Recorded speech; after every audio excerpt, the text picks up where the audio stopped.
And no matter how bad you are at public speaking or how bad you are at your fluency, उस time अकेले हो तो you can practice with the mirror or your phone camera. तो he is not at all interested. मेरे को ऐसा था. तो मैंने क्या बोला कि सर जब वो मेरे को प्यार से बाबू सोना बुलाती है, वो तो हर कोई बुला, बट वो मुझे प्यार से कालू बुला देती है कभी कभी. But the first step is very critical. We try to change our routine. जैसे जैसे एसएसबी की डेट नज़दीक आती है तो थोड़ा सा एंजाइटी भी बढ़ जाता है. Like it was competition for me because I was weak at my communication skills. सबसे इंटरव्यू में मोस्ट इम्पोर्टेंट झूठ नहीं बोलना, और झूठ में पकड़े गए तो फिर तो खत्म है इंटरव्यू. ग्रुप एक्टिविटी में आप परफॉर्म कर रहे हो तो it's just not about your individual performance. Your behaviour, your body language, your knowledge and other factors are also important. One of the most important aspect in screening is. Hello everyone, welcome back to Defense Roger, and I hope you're doing well. My name is Sheetal Yadav, and in today's podcast we not only have one guest but three candidates who not only get the recommendation for serious OTA entry, but they are also about to join OTA Chennai for the same. So today we have Saurav Singh, who completed his schooling from Air Force School, Delhi, where the disciplined environment sparked his aspiration to serve the armed forces. Alongside academics, he actively participated in NCC, which helped him develop leadership skills and confidence. He later pursued his graduation from Delhi University while consistently working toward his goal of joining the armed forces. In his SSP journey so far, Saurav has appeared 4 times and has already secured 2 recommendations, one for Air Force through AFCAT entry and second for serious OT entry, along with 2 conference outs, reflecting both his capability and determination. We also have Rohit, who hailed from Sonipat, Haryana, where he completed both his schooling and college. A highly accomplished sports person, he has been a national level Kho-Kho player and a CBSE cluster champion and has represented Haryana at the state level in Kho-Kho championship. Apart from sports, he has also been actively involved with the Youth Red Cross and participated in various of its camps at the district level. Combining strong sportsmanship with his leadership quality, Rohit achieved the remarkable feat of getting recommended in his very first SSB attempt. We have Sudarshan Sahu, originally from Odisha, come from an army family and had the opportunity to study in army public school across different part of the country. He holds a BSc in chemistry and has an exceptional sporting background, having represented India 3 times as an international handball player and also competed at the national level handball, volleyball and basketball. He is a NCCA certificate holder and a Rajya Puraskar awardee in Bharat Scouts and Guides. During his school years, he served as a sports in charge and represented his institute in the youth parliament and Olympiads at national level. His SSP journey has been one of the remarkable perseverance across 15 attempts. He has secured 7 recommendations and experienced almost every stage of the process, including screen outs, conference out, documentation issue, merit, and the medical challenges. In this video, we have tried to cover all the different kind of areas which is required for the preparation of written as well as SSP. And this video might be a little long, so I hope you will get to learn something new. Without any further delay, let's get back to the video. Hi guys, thank you so much for joining me for this podcast. Since serious का exam बहुत ही नज़दीक है तो कहीं ना कहीं ये podcast काफ़ी इंपॉर्टेंट हो जाता है. And I am really grateful to Vikas sir and Sumit sir to introducing me to you all guys, because I am getting back to back comments and messages कि सीरियस के अराउंड मैम कैसे prepare करना है. And you have cleared all the stages whether it's written, चाहे SSP हो, medicals हो, and you have already made it to the merit list. तो उस पूरा का पूरा जो प्रोसेस है आपको बहुत अच्छे से अंदाजा है कि कैसे कैसे स्ट्रैटेजाइज करना है. You already merited.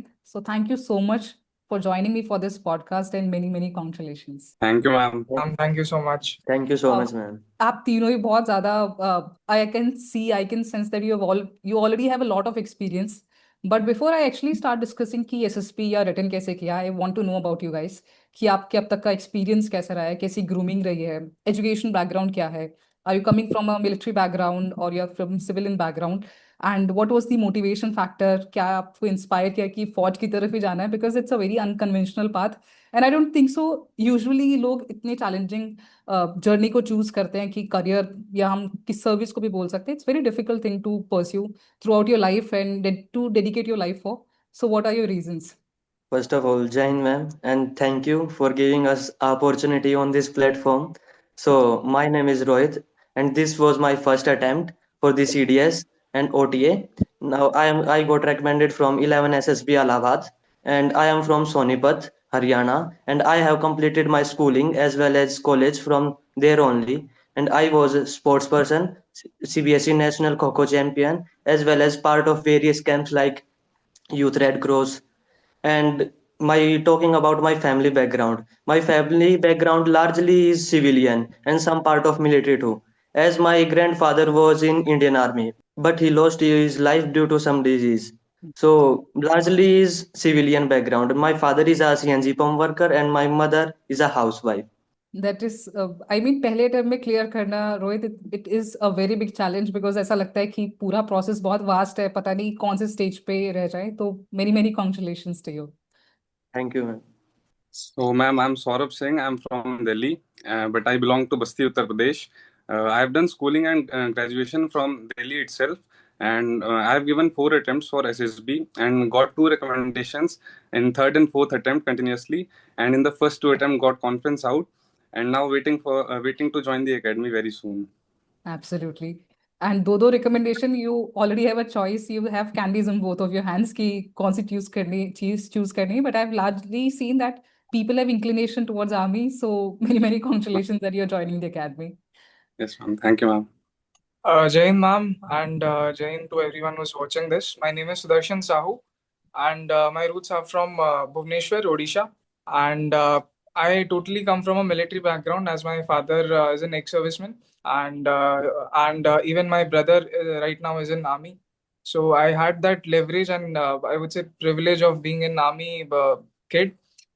But I will be the first officer in my entire generation. This was my 15th attempt. I had a recent SSB also, and this was my 7th recommendation as well. Wow. And before this, I've been recommended from all the 3 forces and from Coast Guard also, actually. So from all the 4 forces, and apart from that, I'm an international player of handball and kabaddi. I've represented my nation thrice, Nepal and Kazakhstan and Azerbaijan.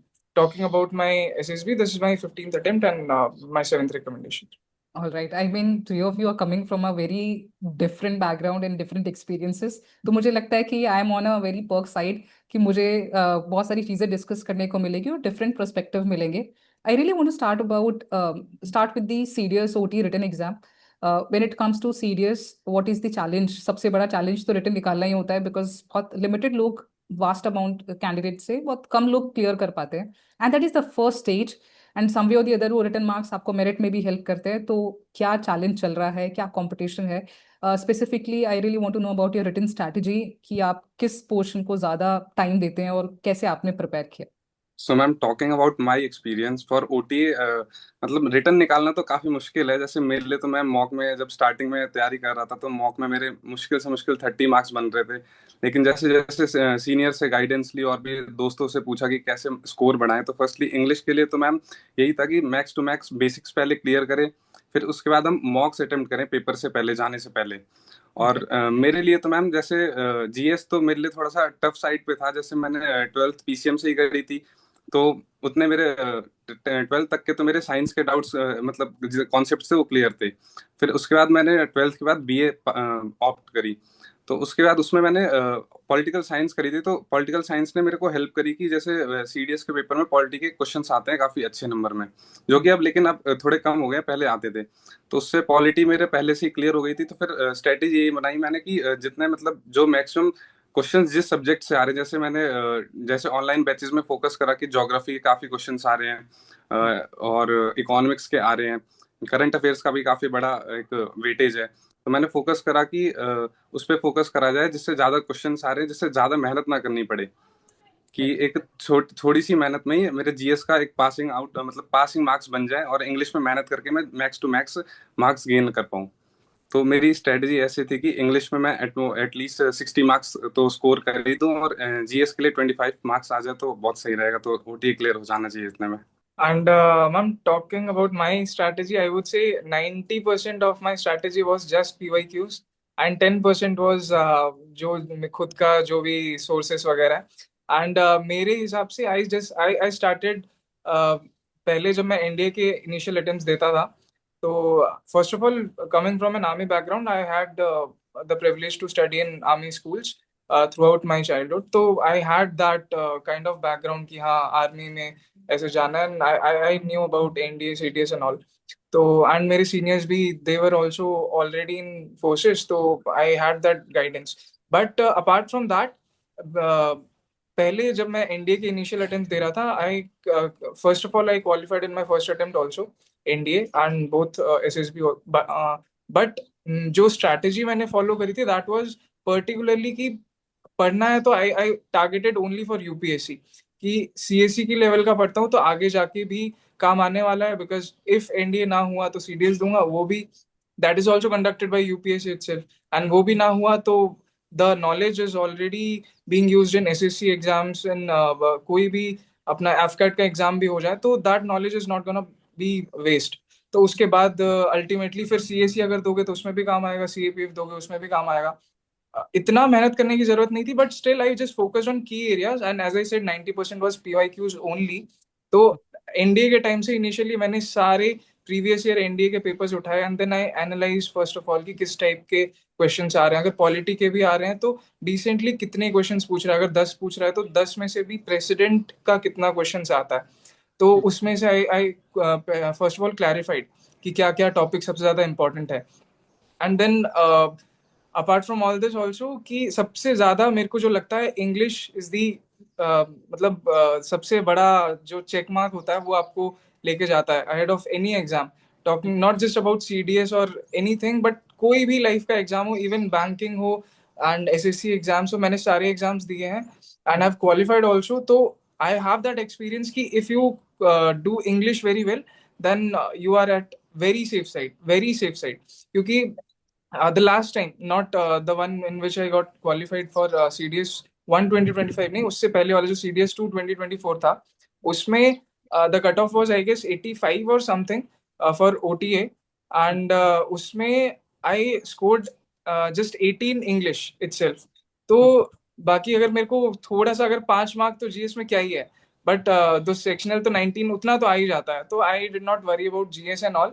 उसमें मेरे को ज्यादा focus भी नहीं करना पड़ता था. But I won't say कि टोटली इंग्लिश करके जाओ जीएस को कट ऑफ कर दो, क्योंकि GS is easy. Coming from PCM background, मेरे को फर्स्ट ऑफ ऑल पीसीएम पढ़ना नहीं पड़ता था. ऐसे फिजिक्स, केमिस्ट्री एंड जो अपना बायोलॉजी है उसको भी ज्यादा पढ़ना नहीं पड़ता था.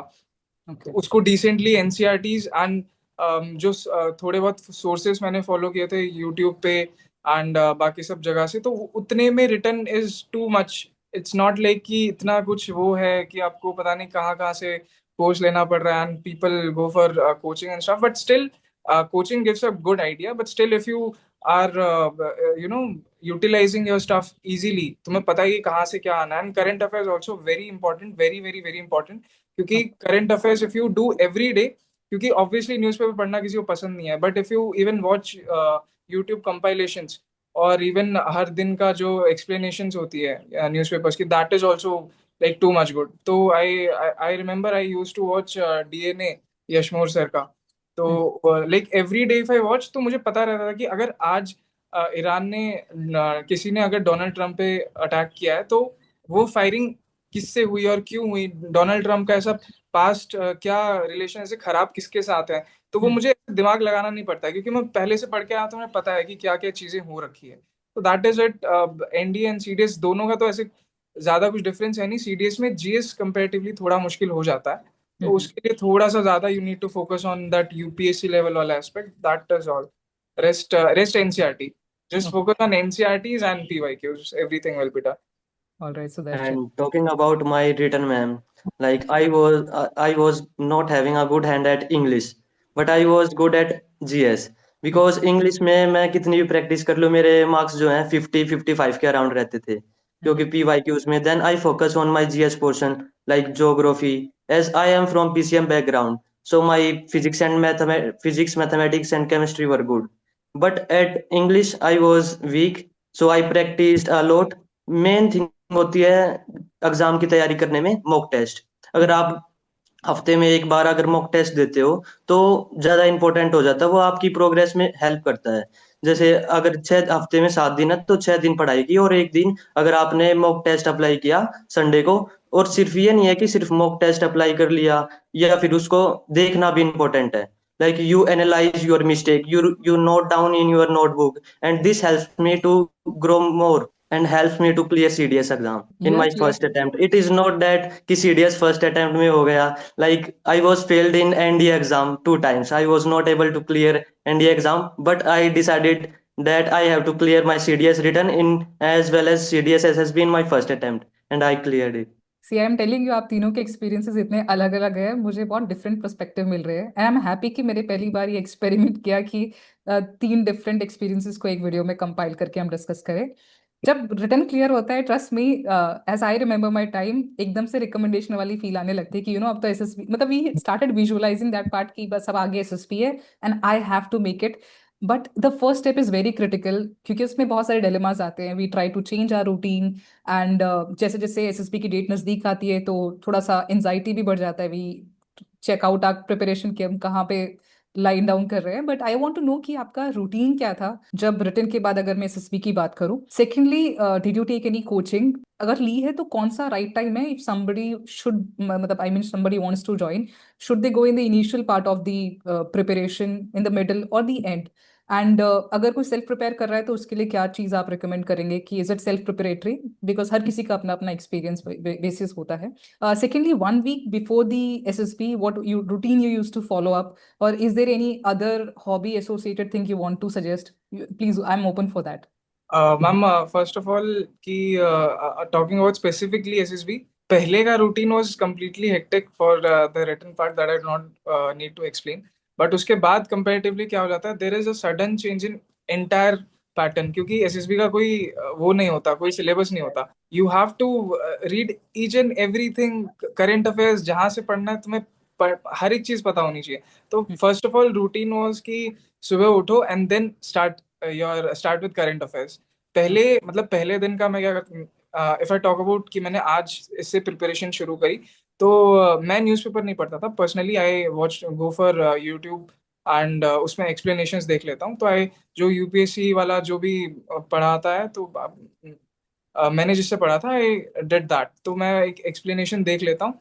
तो कंप्लीटली क्या होता है कि इस बार मान लो अगर एसएसबी ना भी हुआ तो अगले सीडीएस के रिटर्न में वो चीज आने वाली है, करंट अफेयर्स तो आने ही वाली है. तो current affairs is something that you can not lose at any time. तो वो तो मैं कर रहा था. करंट अफेयर्स मैंने एज आई सेड कि हर दिन तुम्हें करना है, वो भी एसएसबी से पहले तो बिल्कुल मस्ट है कि you can not lose anything. तो अगर आप बार बार करते जाओगे तो क्या पता कि मतलब आपको, जैसे एसएसबी में the common question is interview में कि 5 नेशनल एंड 5 इंटरनेशनल न्यूज. तो उसके लिए आपको जस्ट एसएसबी के पहले दिन ऐसे 5-5 करके पढ़ना नहीं पड़ेगा. You will already have 100 news in your mind कि पास्ट के 1-2 महीने में क्या क्या चीजें हो रखी है. तो that is the thing, current affairs is must. And उसके बाद आई वुड से कि मैंने अपने फ्रेशर अटेम्प्ट में भी मैं रिकमेंड हुआ हूँ, एंड मैं अपने रिपीटर में कॉन्फ्रेंस आउट भी हुआ हूँ, एंड रिकमेंड होने के बाद भी कॉन्फ्रेंस आउट हुआ हूँ, स्क्रीन आउट भी हुआ हूँ, डॉक्यूमेंट भी आउट हुआ हूँ, मेडिकल आउट भी हुआ हूँ, तो सब हो चुका हूँ. बट फिर मतलब एज आई सेड कि कोई प्रिपरेशन ऐसी नहीं है कि तुम्हें जाना ही जरूरी है कोचिंग. बट पहले सिंस मैं फ्रेशर में भी रेकमेंड हुआ था, I just followed because I had that privilege of my seniors का गाइडेंस वगैरह एंड स्टफ. एंड उसके बिना if you totally unaware of things, then YouTube से ज्यादा हेल्प मतलब हो जाएगी, कंपेरेटिवली हेल्प हो जाती है, बट इतनी हेल्प नहीं होगी क्योंकि चाहे आप कितना भी मिरर के सामने बैठ के आप नरेशन कर लो, that is all okay, that is all good. But when you are sitting in front of your assessors and in between 7 to 8 more candidates, and you have that mental pressure constantly कि मेरे को इस बार screen इन होना है, ये story मेरे को fluently बोलनी है, तो that will affect a lot. तो उस चीज की वजह से coaching is too much helpful, क्योंकि बिकॉज यू एज मैं अपनी बात करूँ तो मैं I am currently in a very like remote area जिसमें I stay with my father. तो completely remote area and I do not have my friends here. And friends से भी ज्यादा कुछ वो नहीं हो पाता if you do not have like minded friends जो एसएसबी वगैरह का प्रिपेयर कर रहे हैं, तो दैट विल नॉट हेल्प. तो इसलिए I thought of going LWS. तो मैंने वहाँ पे फिर मैं एलडब्ल्यूएस में आई वेंट, एंड उसके बाद मेरे को एक माहौल मिल गया था कि कैसे I need to work upon जितना भी मेरे को, because I have already been recommended, I was already recommended. But LWS के जाते ही पहले दिन पे जब मेरा स्क्रीनिंग का वो चल रहा था, पीपीडीटी का मॉक चल रहा था, एंड उस टाइम पे मैं लाइक मैंने स्टोरी कंप्लीट भी नहीं करी, टोटली फंबल्ड एंड सब चले गया। तो द इनिशियल मेरा जो एक साइकिल था वो ब्रेक हो गया था। Okay. फिर धीरे धीरे धीरे धीरे as I completely practice along with all those my mates, तो उसके साथ इट बिल्ड अप कंप्लीटली। तो धीरे धीरे धीरे धीरे करके फिर मेरे को पता चला, फिर मेरे को पता चला जीडी में अच्छा कोई, क्योंकि जीडी में भी अगर आप अकेले हो तो यू कैन नॉट नो कि सामने वाला किस फ्रीक्वेंसी से, अगर ज्यादा आवाज करके बोलेगा तो मैं चुप हो जाऊंगा या नहीं बोलूंगा, मैं कैसे बोलते ही रहूंगा या फिर सामने वाला चुप, आई डू नॉट नो एनीथिंग। तो इफ सामने मेरे कोई हो तभी मेरे को पता चलेगा। तो that in that way coaching is really helpful because तुम्हें एक माहौल मिल जाता है and you'll get an idea about everything and also about GTO because I've seen, मैंने बहुत सारे YouTube पे वीडियो जो मॉक GTOs वगैरह होते हैं, जो PGT वगैरह के स्ट्रक्चर वगैरह के वीडियोस एंड एप्स भी आ गई हैं काफी, तो दैट इज हेल्पफुल। बट मेरे को ऐसा, बिकॉज अगेन अगर आप सामने हो and there is a mental pressure, then that is totally different. Exactly. कुछ सब जो भी आपको आइडियाज आना होगा सब भूल जाओगे। तो उसके लिए you need to practically have something in front, ताकि आप बल्ली कहाँ फंसाओ, आप फट्टा कहाँ फंसाओ, आपको तभी पता चलेगा जब सामने वो चीज हो रही होगी। तो दैट इज द थिंग, उसमें भी आपको कोचिंग करती है। And apart from that I would like to say add कि अगर आप एसएसबी जा रहे हो, इफ यू नो कि योर एसएसबी डेट्स कब हैं, तो ट्राई एंड गो सबसे ज्यादा पहले जितना आप जल्दी जा सकते हो। बिकॉज आई वेंट LWS जब मेरे पास 2 महीना था अपने एसएसबी को, एंड दैट तब मेरे को पता चल गया कि मेरे को कहाँ कहाँ की एरियाज मेरे को किधर फोकस करना है, किधर नहीं करना। एंड उसके बाद the 2 months that I had, उसको कंप्लीटली मैंने like each and every day I practice 2 dossiers at least. तो 3-3 घंटे एक होता है, मतलब एक इज ऑलमोस्ट 3 hours, तो I give 6 hours just for psych का वो डोजियर करना मॉक। तो उतना उतना is not necessary at all, I am just saying कि आई डिड जितना प्रैक्टिस हो सके। तो जितना भी आप, क्योंकि TAT is the psych test that is completely meant to check your mental stability also, mental stamina. क्योंकि टैट अगर वो चाहते तो टैट एक दिन करवा देते, वैट अलग करवा देते, बट द एंटायर थिंग कि वो एक साथ हो रहा है, क्योंकि आपको 3 घंटे तक एक बारी में बैठना है, एक बारी में लिखना है। And then you can not change your handwriting also, कि पहले मैं एकदम सुंदर सुंदर लिख दिया, एंड तक आते आते एकदम माइंड वो हो चुका है कि एकदम वो हो गया, पता नहीं चल रहा, समझ में नहीं आ रहा क्या लिखा है। तो to build that you have to continuously, as Rohit mentioned previously, कि मॉक्स देना कितना ज्यादा जरूरी होता है फॉर द टाइम मैनेजमेंट। तो इसलिए साइक मॉक इज नेसेसरी। तो आने वाला पहले दिन मैंने कंप्लीटली साइक मॉक्स दिए, एंड देन जितने भी करंट अफेयर्स होता था, मैं अगले दिन जब भी पढ़ने बैठता था, पहले वाला 1 घंटा you just have to revise कि पहले क्या पढ़ा। एंड देन संडे वाला स्लॉट इज पूरा वीक का रिविजन, जो कि जितने भी मैंने नोट्स के बनाए, पूरा वीक का एक compilation. And apart from that lecturettes तो रेगुलरली आपको करना ही करना है, no matter how bad you are at public speaking और how bad you are at your fluency. उस टाइम अकेले हो तो you can practice with the mirror और योर फोन कैमरा। हर दिन लेक्चरेट एक एक टॉपिक देना ही देना है, एंड ऐसा भी नहीं कि पढ़ के वो करके, just randomly I use chat GPT. मैंने चैट जीपीटी को बोला कि कोई भी एक रैंडम टॉपिक मेरे को दे दे अपने मन से। तो if he give Indo China, then मैंने चाहे पढ़ा हो ना पढ़ा हो, आई हैव दैट 3 minutes, क्योंकि उस तरह से मेरे को पता चलेगा। अगर मैं पढ़ लूंगा तो मेरे को पता है कि इस सेंटेंस के बाद ये सेंटेंस आने वाला है, तो वो चीज मेरे दिमाग में है। बट अगर मेरे को चीज पता ही नहीं रहेगी कि मेरे नेक्स्ट सेंटेंस क्या होने वाला है, and the same thing is going to happen there also, कि आपको पता ही नहीं है कि आपके साथ होने क्या वाला है, क्या कौन सा टॉपिक आने वाला है। तो वो चीज को प्रिपेयर करने के लिए आपको हर दिन लेक्चरेट आई प्रिपेयर। एंड बस बाकी सब तो वही नॉर्मल नरेशन वगैरह, स्क्रीनिंग एंड जीपी, वही सब नॉर्मल प्रैक्टिस किया था। इंटरव्यू के लिए भी I became my own interviewer. मैं अगर खुद खुद मैं लाइक PIQ लेके बैठता था, तो मैं पहले अपने 2 पर्सनैलिटीज बनाता था, एक me my self as the cadet and as the person who is giving the interview and who is taking the interview. तो 2 पर्सनैलिटीज। पहले मैं ऐसा सोचता था कि okay Sudarshan, start your interview, मतलब start with your, give me a brief introduction about yourself. तो मैं ऐसे बोलता था, and then I shifted my personality. फिर मैं बोलता था अब मैं ऐसा आंसर दूंगा कि कुछ भी छूटे ना, और जो इंटरव्यू है उसको इम्प्रेस कर दूं। फिर I give my entire introduction short and crisp. फिर अब मैं दूसरी पर्सनैलिटी पे आऊंगा, इंटरव्यूअर बन जाऊंगा। अब मैं सोचूंगा नहीं, अब तो मैं इसका कुछ तो निकालूंगा, कुछ तो इसको इस चीज पे ग्रिल करूंगा। तो मैं जिस भी पर्सनैलिटी पे आ रहा हूँ, मेरे को उस पर्सनैलिटी के हिसाब से अपना बेस्ट देना है। तो दिस वे आपको पता नहीं लगेगा कि आप कहाँ से क्रॉस क्वेश्चन निकाल दोगे, खुद से क्रॉस क्वेश्चन निकालोगे, फिर खुद से आंसर करोगे, फिर खुद से उसी के अंदर एक और क्रॉस क्वेश्चन निकालोगे, फिर उसके अंदर एक और आंसर करोगे। तो आई जस्ट वांट टू से कि प्रिपेयर फॉर द वर्स्ट, चाहे कितना भी हो सके। तो क्योंकि आपके पास कोई ऐसे इंटरव्यूअर बैठा नहीं है, तो इफ यू आर अलोन तो डू दिस इंस्टेड। तो बाकी and the rest of the preparation was all okay, ऐसे ही नॉर्मल जो भी किया है, बस this was the entire thing that I want to put emphasis on. Okay. And talking about my SSB attempt, ma'am, like it was a competition for me because I was weak at my communication skills first. Then I don't know about SSB. Then I joined Major General Yashmore course of Basic Officers Communication Skills. Mhm. It helped me a lot. Like it helped me in building my communication skills to build my confidence level, and also some activities like group discussion as well as other things. Then I also take help from Major General Yashmore itself, like about SSB preparation. But then my father said you have to go to ground for ground exposure. Like then I joined LWS. There I got a best ground exposure. Like I was stuck at the ground, but when I was in the ground, then I was stuck there क्योंकि मेरे को पता नहीं चलता था अब क्या करूं। अब फिर वहां पे LWS में गया, विकास सर ने बताया कि ऐसे ऐसे ट्राई करना, तो फिर वहां पे और स्ट्रक्चर्स करे, और फिर मेरा SSB में भी GTO ही बेस्ट गया था। तो Right. ऐसे ही एसएसबी की प्रिपरेशन की थी। और ये नहीं होता कि एसएसबी की प्रिपरेशन सिर्फ 15 दिन में या फिर 1-2 महीने में हो जाती है। Mhm. उसके लिए टाइम लगता है। आपने अपनी पिछली लाइफ में क्या किया है, कि आपने अपना टाइम वेस्ट तो नहीं किया। Like be a part of various activities like sports और Mhm. Extra curricular activities like dance और एक्सटेम्पोर स्पीच, और there are various activities you can participate in your college and school campus as well.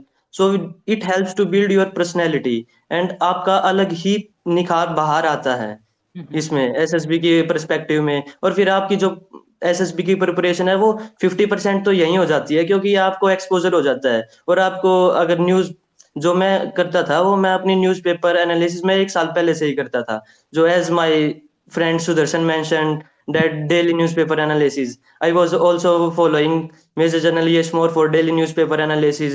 Like मैं notes बनाता था 1 साल से, क्योंकि मेरे को पता रहता था कि ईरान का क्या चल रहा है, यूएसए का क्या चल रहा है, हमारे इंडिया में क्या इफेक्ट पड़ रहा है। तो उससे हेल्प करता है, क्योंकि ये जीडी में भी हेल्प करता है, लेक्चरेट में भी हेल्प करता है, और इंटरव्यू में भी। जैसे आप अपनी हॉबीज डालते हो न्यूज़पेपर रीडिंग, तो फिर मेरा जो इंटरव्यू चला था वो हाफ एन आवर इसी हॉबीज के ऊपर था। तो ठीक। ये मोस्ट इम्पोर्टेंट पार्ट है, आप अपना टाइम कैसे मैनेज करते हो, जैसे इन चीजों में लगाओ, जैसे न्यूज़पेपर रीडिंग, और cultivate good hobbies like reading books, gardening और trekking Mhm. And as well as other things. So इससे आपकी पर्सनैलिटी और अच्छी हो जाती है, और फिर 50% तक एसएसबी की प्रिपरेशन यही हो जाती है, और फिर बाकी की 50% आप किसी भी कोचिंग वगैरह में जा सकते हो, क्योंकि वो हेल्प करता है। वो आपको पहले ही पता चल जाता है कि ऐसे ऐसे सब है, ऐसे जीटीओ होता है, ऐसे साइक टेस्ट होता है, ऐसे इंटरव्यू होगा। तो उससे आपको हेजिटेशन नहीं रहेगी वहां पे इंटरव्यू में, तब आप एसएसबी देने जाते हो। तो that was my journey, like I maintain my time like this. And I would just add on one thing. Rohit और सुदर्शन दोनों ने साथ कोचिंग लिया, साथ एसएसबी गए, साथ वहां पे रिकमेंडेशन लिया, medical and everything together, and now they are going together in the academy हमारा आल्सो। हमारा ग्रुप भी सेम था मैम। आई ग्रुप वाज भी द सेम था। I was not aware about that. And we were also sharing a same room. हाँ, wow. And the fun element was कि हमारा GTO साथ में हो रहा था, and we two were the only two guys जिसमें पूरे 7 बंदों में से उसने पहले ही पीजीटी में आगे कर दिया कि you two go ahead and बाकी को करने दो, because we were completely in the front and giving ideas and stuff, because we know कि हमें this is the entire benefit of coaching ना, कि you know how to do GTO. तो हमें पहले ही हमें एक्चुअली सर ने बताया था कि always have to be on front. So, hmm. and you can never be on the second, even do not try to even be on the second position, third position, because सामने रहना is a benefit. I don't know the entire psychology about it, but it is beneficial. और अगर आप आगे रहते हो, आप चाहे आइडियाज कुछ भी आप बोलोगे कि डू दिस डू दैट, तो वो करेंगे ही करेंगे, आपके पीछे वाले जो भी है, they are bound to do so. तो ओके। And I हम also दोनों want ही to add something to Sudarshan. Like first हमें एसएसबी को एंजॉय करना है, कि ये नहीं सोचना कि अभी हमारा टेस्ट होगा, अभी साइकोलॉजी टेस्ट है। इफ यू फील प्रेशर, तो आप वहां पे मार खा जाओगे। If you enjoy each and every step, and you will clear it easily. आपको पता भी नहीं चलेगा आपके 5 दिन कब निकल गए। हम्म। राइट। सौरभ, आपने कैसे प्रिपेयर किया? बिकॉज 2 बार रिकमेंडेशन तो बाद में, पर पहले आप लगातार आपको you were not getting not getting recommendation, and yes then ma'am. उस माइंडसेट से फिर रिकमेंडेशन वाले माइंडसेट में ऐसा क्या चेंज आया? सो मैम रिटर्न के बाद तो जैसे एसएसबी के लिए तो पूरा प्रोसेस ही चेंज हो जाता है। सबसे पहले तो हमें फोकस करना होता है साइक के लिए। साइक में मतलब हमें तो मोस्ट इंपॉर्टेंट चीज है उसमें प्रैक्टिस। जितनी हम प्रैक्टिस करेंगे, और एक तो प्रैक्टिस भी ऐसे, जब हम करना क्या है साइक में।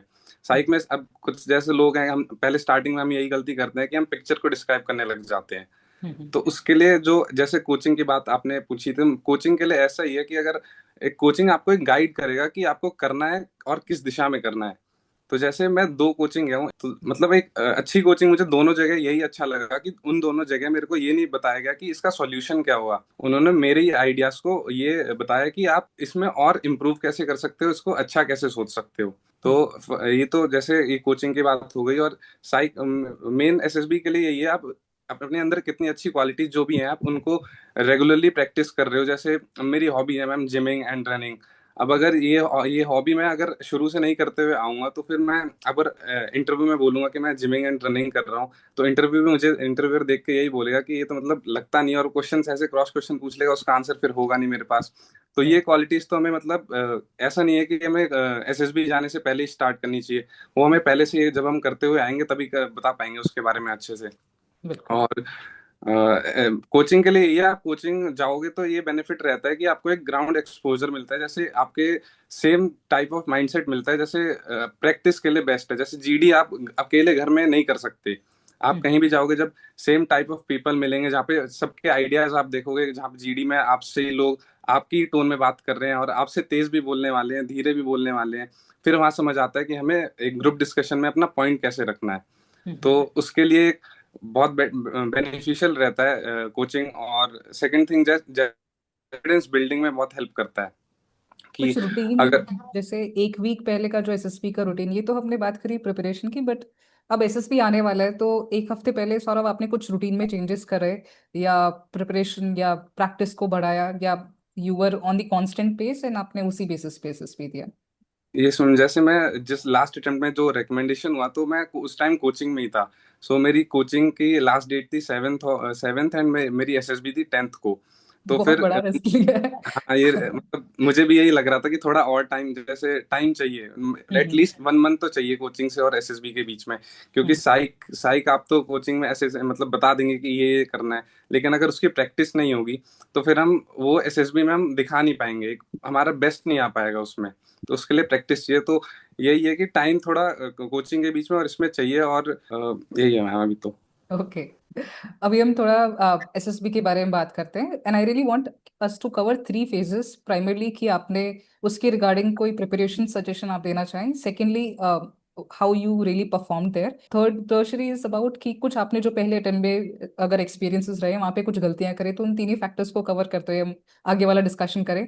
Let's start with the screening test, and I do believe कि बहुत सारे कैंडिडेट्स जाते हैं जब पहले दिन एसएसबी के लिए, तो everybody wants to get screening because at least bag तो unpack करके उन चीज़ों को यूज कर पाए। there are a lot of people they have to come back on the same day, and I do believe जैसे दूसरे कैंडिडेट्स ने बताया है, that is one of the worst feeling ever, क्योंकि आप इतने आगे तक, I mean काफी पोटेंशियल कैंडिडेट भी स्क्रीन आउट हो जाते हैं, तो वो भी एक फैक्टर है। तो आप लोग के एक्सपीरियंस के बेसिस पे is there anything that has really helped you in getting screening, and किस तरह से आपने उसके लिए प्रिपरेशन किया? Yes ma'am. जैसे स्क्रीनिंग प्रोसेस में क्या होता है कि there are 2 OIRs and hmm. 1 PPTT। So people सोचते हैं कि लोग सोचते हैं कि जो OIR टेस्ट है उसको हम नहीं करेंगे, वो इजी होता है, वो सिर्फ PPTT पे फोकस करते हैं। लेकिन OIR भी जो है वो उतना ही महत्व रखता है जितना कि PPTT। सो साथ में अगर OIR की भी प्रैक्टिस होगी, क्योंकि पहले से ही अगर हम प्रैक्टिस करते जाएंगे तो हमारी टाइम मैनेजमेंट में हेल्प करेगा। और पीपीडीटी में स्क्रीनिंग भी जो इम्पोर्टेंट होता है वो होता है पिक्चर परसेप्शन, हम्म। कि आप पिक्चर को कैसे देखते हो। अगर आपने अच्छे से पिक्चर में कैरेक्टर एनालाइज कर लिया, उनका मूड एनालाइज कर लिया, then you can make a story around them easily. और फिर होता है कि आप उसको नरेट कैसे करते हो आप। अगर आपका नरेशन अच्छा जाता है तो आप इजिली स्क्रीन इन हो जाते हो, क्योंकि OIR अगर आपका अच्छा नहीं गया है लेकिन आपने नरेशन अच्छा दे दिया, फिर भी जैसे कई लोग होते हैं कि जिनकी स्टोरी कंप्लीट नहीं हो पाती है, लेकिन बाद में अगर नरेशन अच्छा चला जाता है तो स्क्रीनिंग हो जाते हैं। मेरी स्टोरी कंप्लीट हो गई थी, नरेशन में एक बार स्टक हो गया था, but I got screened in. Okay. तो मैम मेरे हिसाब से मतलब पहले दिन तो जब स्क्रीनिंग का टाइम होता है वो सबसे बहुत ज्यादा नर्वसनेस का टाइम होता है। उस दिन तो हम देखते हैं कि इतने सारे बच्चे जो भी मतलब सब अपना बेस्ट देने के लिए तैयार बैठे हैं। फिर Right. वहां अंदर जब एग्जामिनेशन हॉल में देखते हैं सब एकदम एकदम सबके पसीने छूट, सब डरे हुए रहते, सब डरे हुए दिखते हैं। फिर Mm-hmm. उसके बाद जब OIR वगैरह के बाद जब मैं इसके बारे में बताना चाहूंगी, जब हम ग्रुप डिस्कशन के लिए जाते हैं तो उसमें मेरे हिसाब से मैम लिसनिंग एक बहुत इंपॉर्टेंट एस्पेक्ट हो जाता है। क्योंकि जैसे अब हम जाते हैं तो हम हमें लगता है कि हम अपनी स्टोरी बताएं और हमारी स्टोरी मतलब ग्रुप स्टोरी बने। लेकिन जैसे अब यही है, अब जो पूरा ग्रुप अलग चल रहा है और हमारी स्टोरी अलग जा रही होगी तो एक कॉमन कंसेंसस पे नहीं आएंगे। तो उसके लिए यही है कि सब मिलके मतलब अगर आप दूसरों को भी सुनोगे तो आप ग्रुप डिस्कशन में भी वो उनकी स्टोरीज के पॉइंट्स डाल पाओगे। तो मेरे जो लास्ट 2 अटेम्प्ट्स में रिकमेंडेशन थे तो मैंने इस पे यही फोकस करा था कि मैं दूसरे बंदों की भी स्टोरी सुनूं, वो उसमें क्या पॉइंट्स डाल रहे हैं। तो मैं उनका चेस्ट नंबर कॉल आउट करके बोलता था, यस चेस्ट नंबर जो भी so and so mentioned about this. तो हम एक मतलब एक ग्रुप को एक इकट्ठा करके लेके चलने की कोशिश करता था। तो उस चीज में काफी हेल्प करी थी मैम। Okay. मैम मेरे एक्सपीरियंस के हिसाब से फर्स्ट ऑफ ऑल कि uh, एक तो दो चीजों की वजह से आप स्क्रीन इन हो सकते हो। एक इज टू बी वेरी, अगर आप एकदम ही ऐसे चिल माइंडसेट में जाओ कि मेरे को स्क्रीन इन नहीं होना है, या फिर नहीं होना तो नहीं, बट होगा नहीं होगा तो दैट डजंट मैटर, तो वो एक चिल माइंडसेट में जाओगे तो वो बंदा होता ही होता है, स्क्रीन इन वो हो ही जाएगा।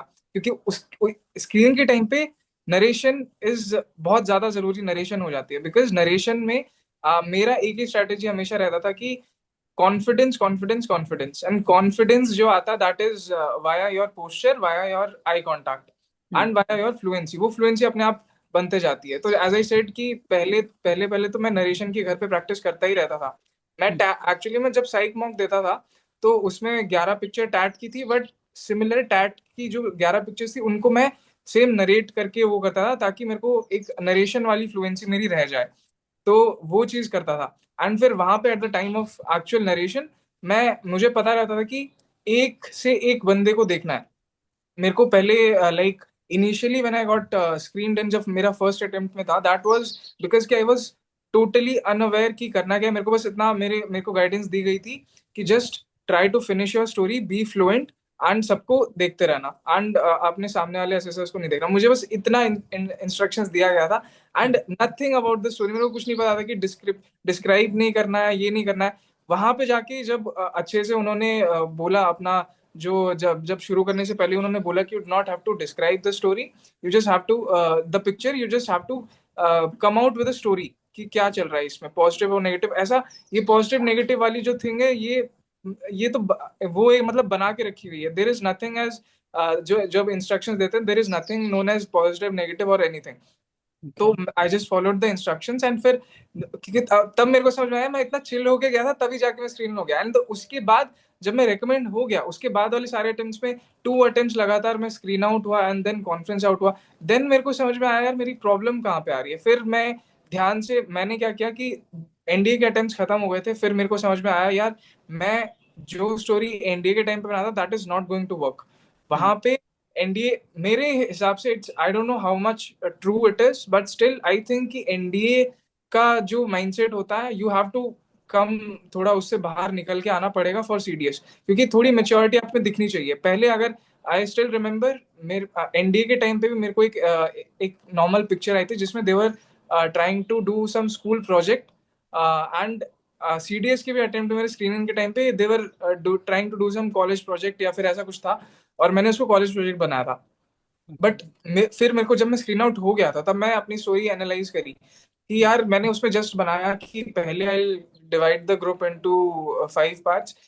कोई एक जो है स्टेशनरी संभालेगा, कोई मॉनेटरी चीजें संभालेगा, एक बजट संभालेगा, एक जो है चार्ट्स वगैरह लेके आएगा, मतलब जो जितना भी इंफो वो है वो कलेक्ट करेगा, और जो लास्ट वाला बंदा है वो डिलीवर करेगा एंटायर प्रोजेक्ट को। इतना रहता था। एंड फिर उन्होंने मेहनत करी, ये करा वो सब चल जाता था। बट फिर I realise I to help from chat GPT, I won't lie. मैं जस्ट जितना मैंने जितना यूज हो सका है मैंने हर चीज का यूज किया है। तो चैट जीपीटी पीपल यूज की जस्ट उसको फोटो दे देते हैं एंड बोलते हैं कि इसको बना दे, तो that is not going to help.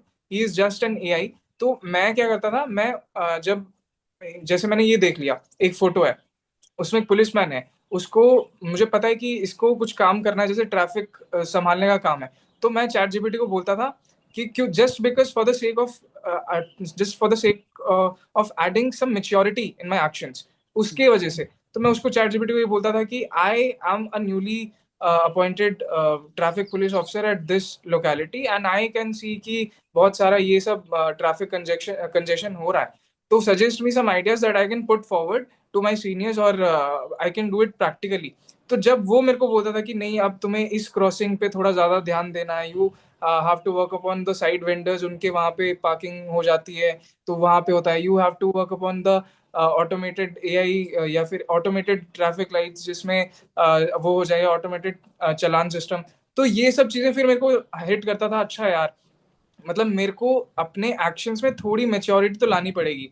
As in school project सिर्फ इसी चीज से नहीं होता है, उस बाद में आके मैं स्कूल प्रोजेक्ट में और थोड़ा डिटेल में जाता था और थोड़ा उसको मेच्योरिटी लाता था अपने एक्शंस में। एज इन अगर मैं रियल कर रहा हूँ तो रियलिटी में मैं ही अगर वो कॉलेज प्रोजेक्ट कर रहा हूँ, तो first of all I take care about the monetary thing, कि कितने बजट में मेरे को अपना पूरा चीज रखना है। एक को डेफिनेटली मैं चार्ट दूंगा, एक को इन्फॉर्मेशन कलेक्ट करने के लिए दूंगा, एक को दूसरे किसी चीज के लिए दूंगा। देन आई एडेड थोड़ा माइक्रो एक्शंस, जो कि बहुत ज्यादा इंपॉर्टेंट हो जाता है। माइक्रो एक्शंस की बहुत ज्यादा अहमियत होती है, जो people don't get it. But जैसे मैंने लिखा कि I used cardboard instead of thermocol to maintain the cost efficiency.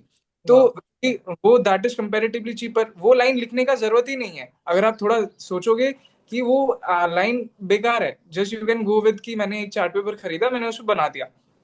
But just because I added that small line, उस पर थोड़ा मेरे हिसाब से, I am not an assessor but still मेरे को ऐसा लगता है कि यार सुनने में काफी ज्यादा बेटर लग गया। मेरे को लग गया कि मेरे माइंड में थोड़ा सा शार्पनेस है। अगर मैं कोई रियल चीज करने जा रहा हूँ तो मेरे को पता है कि ये चीज करनी है। थोड़ा थोड़ा ऐसे छोटा छोटा। फिर आई स्टिल रिमेम्बर एक और चीज में, जब मेरे को पता था कि एक शादी ऑर्गेनाइज करानी है, तो जनरली शादी पहले, and I use to do कि हर एक पिक्चर पे मैं 3 स्टोरीज बनाता हूँ। एक स्टोरी बनाता हूँ normally without any putting in much efforts, फिर सेकंड स्टोरी में मैं सोचता हूँ नहीं अब इसमें और थोड़े बेटर एक्शंस डालूंगा, फिर थर्ड स्टोरी में सिमिलरली। तो जब थर्ड स्टोरी में बनाता हूँ, पहले स्टोरी में अगर मेरे को शादी ऑर्गेनाइज करानी है तो आई जस्ट बी लाइक कि मॉनेटरी देखा, ग्रीटिंग कार्ड्स बनाए, ये किया, वेन्यू डिसाइड किया, एंड फिर सब गेस्ट वगैरह को देखा, खाने पीने का देखा, दैट इज ऑल। बट फिर जब आई थिंक अबाउट कि मेरे को थोड़ी मेच्योरिटी लानी है, फिर देन आई से कि नहीं, इसमें मैं थीम ऐड करूंगा। आई की ना, मैं इस पे एक ट्रेडिशनल थीम होता है, वेस्टर्न थीम होता है, अलग अलग थीम्स होते हैं, तो मैं आई go with the traditional theme. He decided to take the traditional theme to maintain the traditionality of the wedding. फिर दूसरे में अगर मेरे को नॉर्मल चीज करोगे तो आप ऐसे डेकोरेशन डाल दोगे नॉर्मली में, बट मेरे को थोड़ा अगर माइक्रो एक्शन डालना है, थोड़ी मेच्योरिटी दिखानी है, तो आई विल से कि आई चोज, क्या बोलते हैं, कुछ भी डाल दो, मेरी गोल्ड या फिर जो गेंदुआ फूल होता है, that is generally to add traditionality हमारे इंडियन कल्चर में। तो वो चीज अगर अब मैं थोड़ा स्पेसिफाई करके लिख दूं कि I chose this exact flower for to maintain the traditionality, and कि मैंने, अब मैं डालना चाहता हूँ और कुछ डाल दूंगा तो कॉस्ट एफिशिएंसी के लिए मैं डाल दूंगा कि I mixed real flowers with faux flowers to maintain the entire look as well as to look after the cost efficiency. तो ये थोड़ी थोड़ी चीजें करके फिर मेरे को समझ में आना, नहीं मेरे को थोड़ा मेच्योरिटी लाना है, एंड फिर थोड़ा नरेशन भी similarly. Because as a fresher जब मैं गया था तो मैंने थोड़ा फंबल किया and still I got standard. But I won't say कि बाद में भी ये चीज हेल्प करेगी, you can not take risk. तो पूरा मैं 1000 बार नरेशन प्रैक्टिस करता था दिन में, घर पे भी और वहां पे भी। अगर आपको टाइम मिलता तो मेक श्योर कि एटलीस्ट 20 से 30 बार आप नरेशन कर चुके हो। तो दैट थिंग इज नरेशन, मेरे हिसाब से जीडी में आई वाज गुड, मेरे को पता रहता था कि कहाँ से कैसे किसको हैंडल करना है, कब क्या करना है। And GD is also, and I would like to slightly disagree with my friend Rohit कि OIR is necessary, but I won't say कि it is इतना difficult कि you need to put on efforts वहाँ पे, instead कि आप उतना effort कहीं और चीज में डाल दो। क्योंकि OIR, if you are an aspirant, तो अगर आप AFCAT दे रहे हो, if you are, I did कि AFCAT में रीजनिंग आती है, that is similar। OIR में बिल्कुल दिमाग ऐसा कुछ स्पेशल नहीं लगाना होता, थोड़ा बहुत कर दोगे तो चल जाएगा। But the main thing is कि बाकी चीजें आपकी गुड टू गो हो। फिर नरेशन तो आपको ऐसे ही रखना है जैसे मैंने बता दिया, आई प्रिपेयर्ड लाइक दैट। एंड फिर जीडी में मेरे को पता था कि कैसे आपको, क्योंकि यहाँ पीपीडीटी की GD is too much different from दो अपना जीटीओ वाला जो ज्ञान वाली जो जीडी होती है, बिकॉज वहां पे आपको कोई कंक्लूजन में नहीं आना होता। उसमें as you can speak as much as you want, but यहाँ पे क्या होता है, you have to come, you're time bound, कि तुमको इस टाइम तक एक कंक्लूजन में आना ही आना है, तो you can not just waste your time. तो ऐसा बहुत बार हुआ है मेरे साथ कि we are just stuck on the theme कि नहीं, It happens एक most of the time. मेरे को, हाँ मेरे को विलेज दिख रहा है, नहीं बोलेगा कोई, मेरे को रूरल एरिया नहीं दिख रहा, मैं अर्बन डाल, then you have to explain, नहीं भाई रूरल ही है। तो ऐसा करके, तो पीपीडीटी वाली जीडी के लिए you have to be slightly conscious about the time bounding also. तो वहां पर रख के आपको ग्रुप में साथ में लेके चलना होता है। If you have to speak, you have to speak, की बीच में बोलना पड़ता है, gentleman I think we are being time bound, so we should proceed further with next theme, या फिर आर एक्शंस, या फिर माइक्रो एक्शंस। तो इस चीज में जीडी हेल्प करती है। एंड आई स्टिल रिमेम्बर जिसमें रोहित था मेरे साथ, उस वाले लाइक दिस रिसेंट 11 एसएस भी इलाहाबाद में, तो there was, I had that in my mind कि जो अपना नॉमिनेशन वाला जो पार्ट होता है एंड में, जिसको नॉमिनेट समवन फ्रॉम द वो करते हैं, तो जो ग्रुप स्टोरी को कंक्लूड करता है, दैट इज, बोलते हैं ऐसा है कि वो उसको कोई बेनिफिट नहीं मिलने वाला, या I don't believe in all that. मेरे को ऐसा लगता है कि अगर मुझे मिलेगा तो मैं बेस्ट दूंगा, अगर मुझे नहीं मिलेगा तो मैं बस I am good to go. कि मैं, अगर मैं, मेरे को पता है कि मैंने नरेशन अच्छी कर ली, मैंने जीडी अच्छा कर लिया, then I won't go for any unnecessary risk कि मैं अगर ग्रुप भी वो ग्रुप स्टोरी भी नरेट करूँ और वो अच्छी ना दूं। तो मेरे को ऐसा नहीं था। इस बार क्या हुआ था, मैंने नरेशन अच्छी दी, जीडी अच्छी दी, एंड पूरे ग्रुप में आई वॉज कॉन्फिडेंट इनफ कि मेरे को ही ये लोग करने वाले हैं, क्योंकि सब लोग दे वर लाइक थोड़ा फंबल्ड एंड ये वो, एंड सबको पता था I am being an recommended guy, तो everyone will nominate me. I knew that fact, and मुझे पता था कि नरेशन मैंने अच्छी की है, जीडी मैंने अच्छा किया, तो I will not take risk. तो मेरे साथ एक और था, निश्चल नाम का मेरा एक दोस्त था, he was just beside me. तो मैंने क्या किया, जैसे ही सब लोग चेस्ट नंबर 36 बोलने वाले थे, आई जस्ट सेड, जैसे चेस्ट नंबर 36 बोलने वाले थे, आई जस्ट सेड 34। ठीक है, तो मेरे को पता था कि ये लोग मुझे ही नॉमिनेट करेंगे, मैं फिर अन्य, ऐसा नहीं है कि अगर मेरे को नॉमिनेट कर देंगे और मैं बोल नहीं पाऊंगा, but why to take that unnecessary risk, क्योंकि आपको ग्रुप स्टोरी बोलनी पड़ती है, आपको अपना इंडिविजुअल नहीं बोलना पड़ता, तो आपको फिर रिकॉल करना पड़ेगा, अच्छा इसने ये एक्शंस बोला था, इसने वो एक्शन बोला था, सबको ऐड ऑन करके आपको एक ग्रुप स्टोरी बोलनी है। तो वहां पे I will not take risk. अगर मैंने अच्छा परफॉर्म नहीं किया होता, अगर मेरे को कहीं से भी अपना चेस नंबर सुनाई दे दिया, तो I just take that opportunity and stand, and मैं ग्रुप स्टोरी कंक्लूड कर दूंगा। बट मेरे को यहाँ पे पता था कि मेरे को नहीं करना, एंड देन किसी के बोलने से पहले ही मैंने तुरंत चेस नंबर 34 बोल दिया, and then he give me a side look कि भाई तूने क्यों फंसा दिया मुझे, and then he had to speak, but it went well, हमारे सारे वो हो गए थे, एंड इट वाज गुड। तो दैट एंड वाला पार्ट, आई नो कि जो बोलता है उसको कुछ ऐसा बेनिफिट मिलता नहीं है, but still if you good to go, then why to take any unnecessary risk, that is my POV.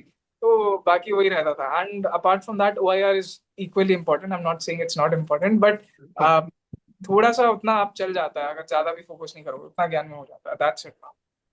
I ma'am, think we have, yeah, please. adding to ma'am Sudarshan's point, like one of the most important aspect in screening is, ma'am, perception is one of the most important thing.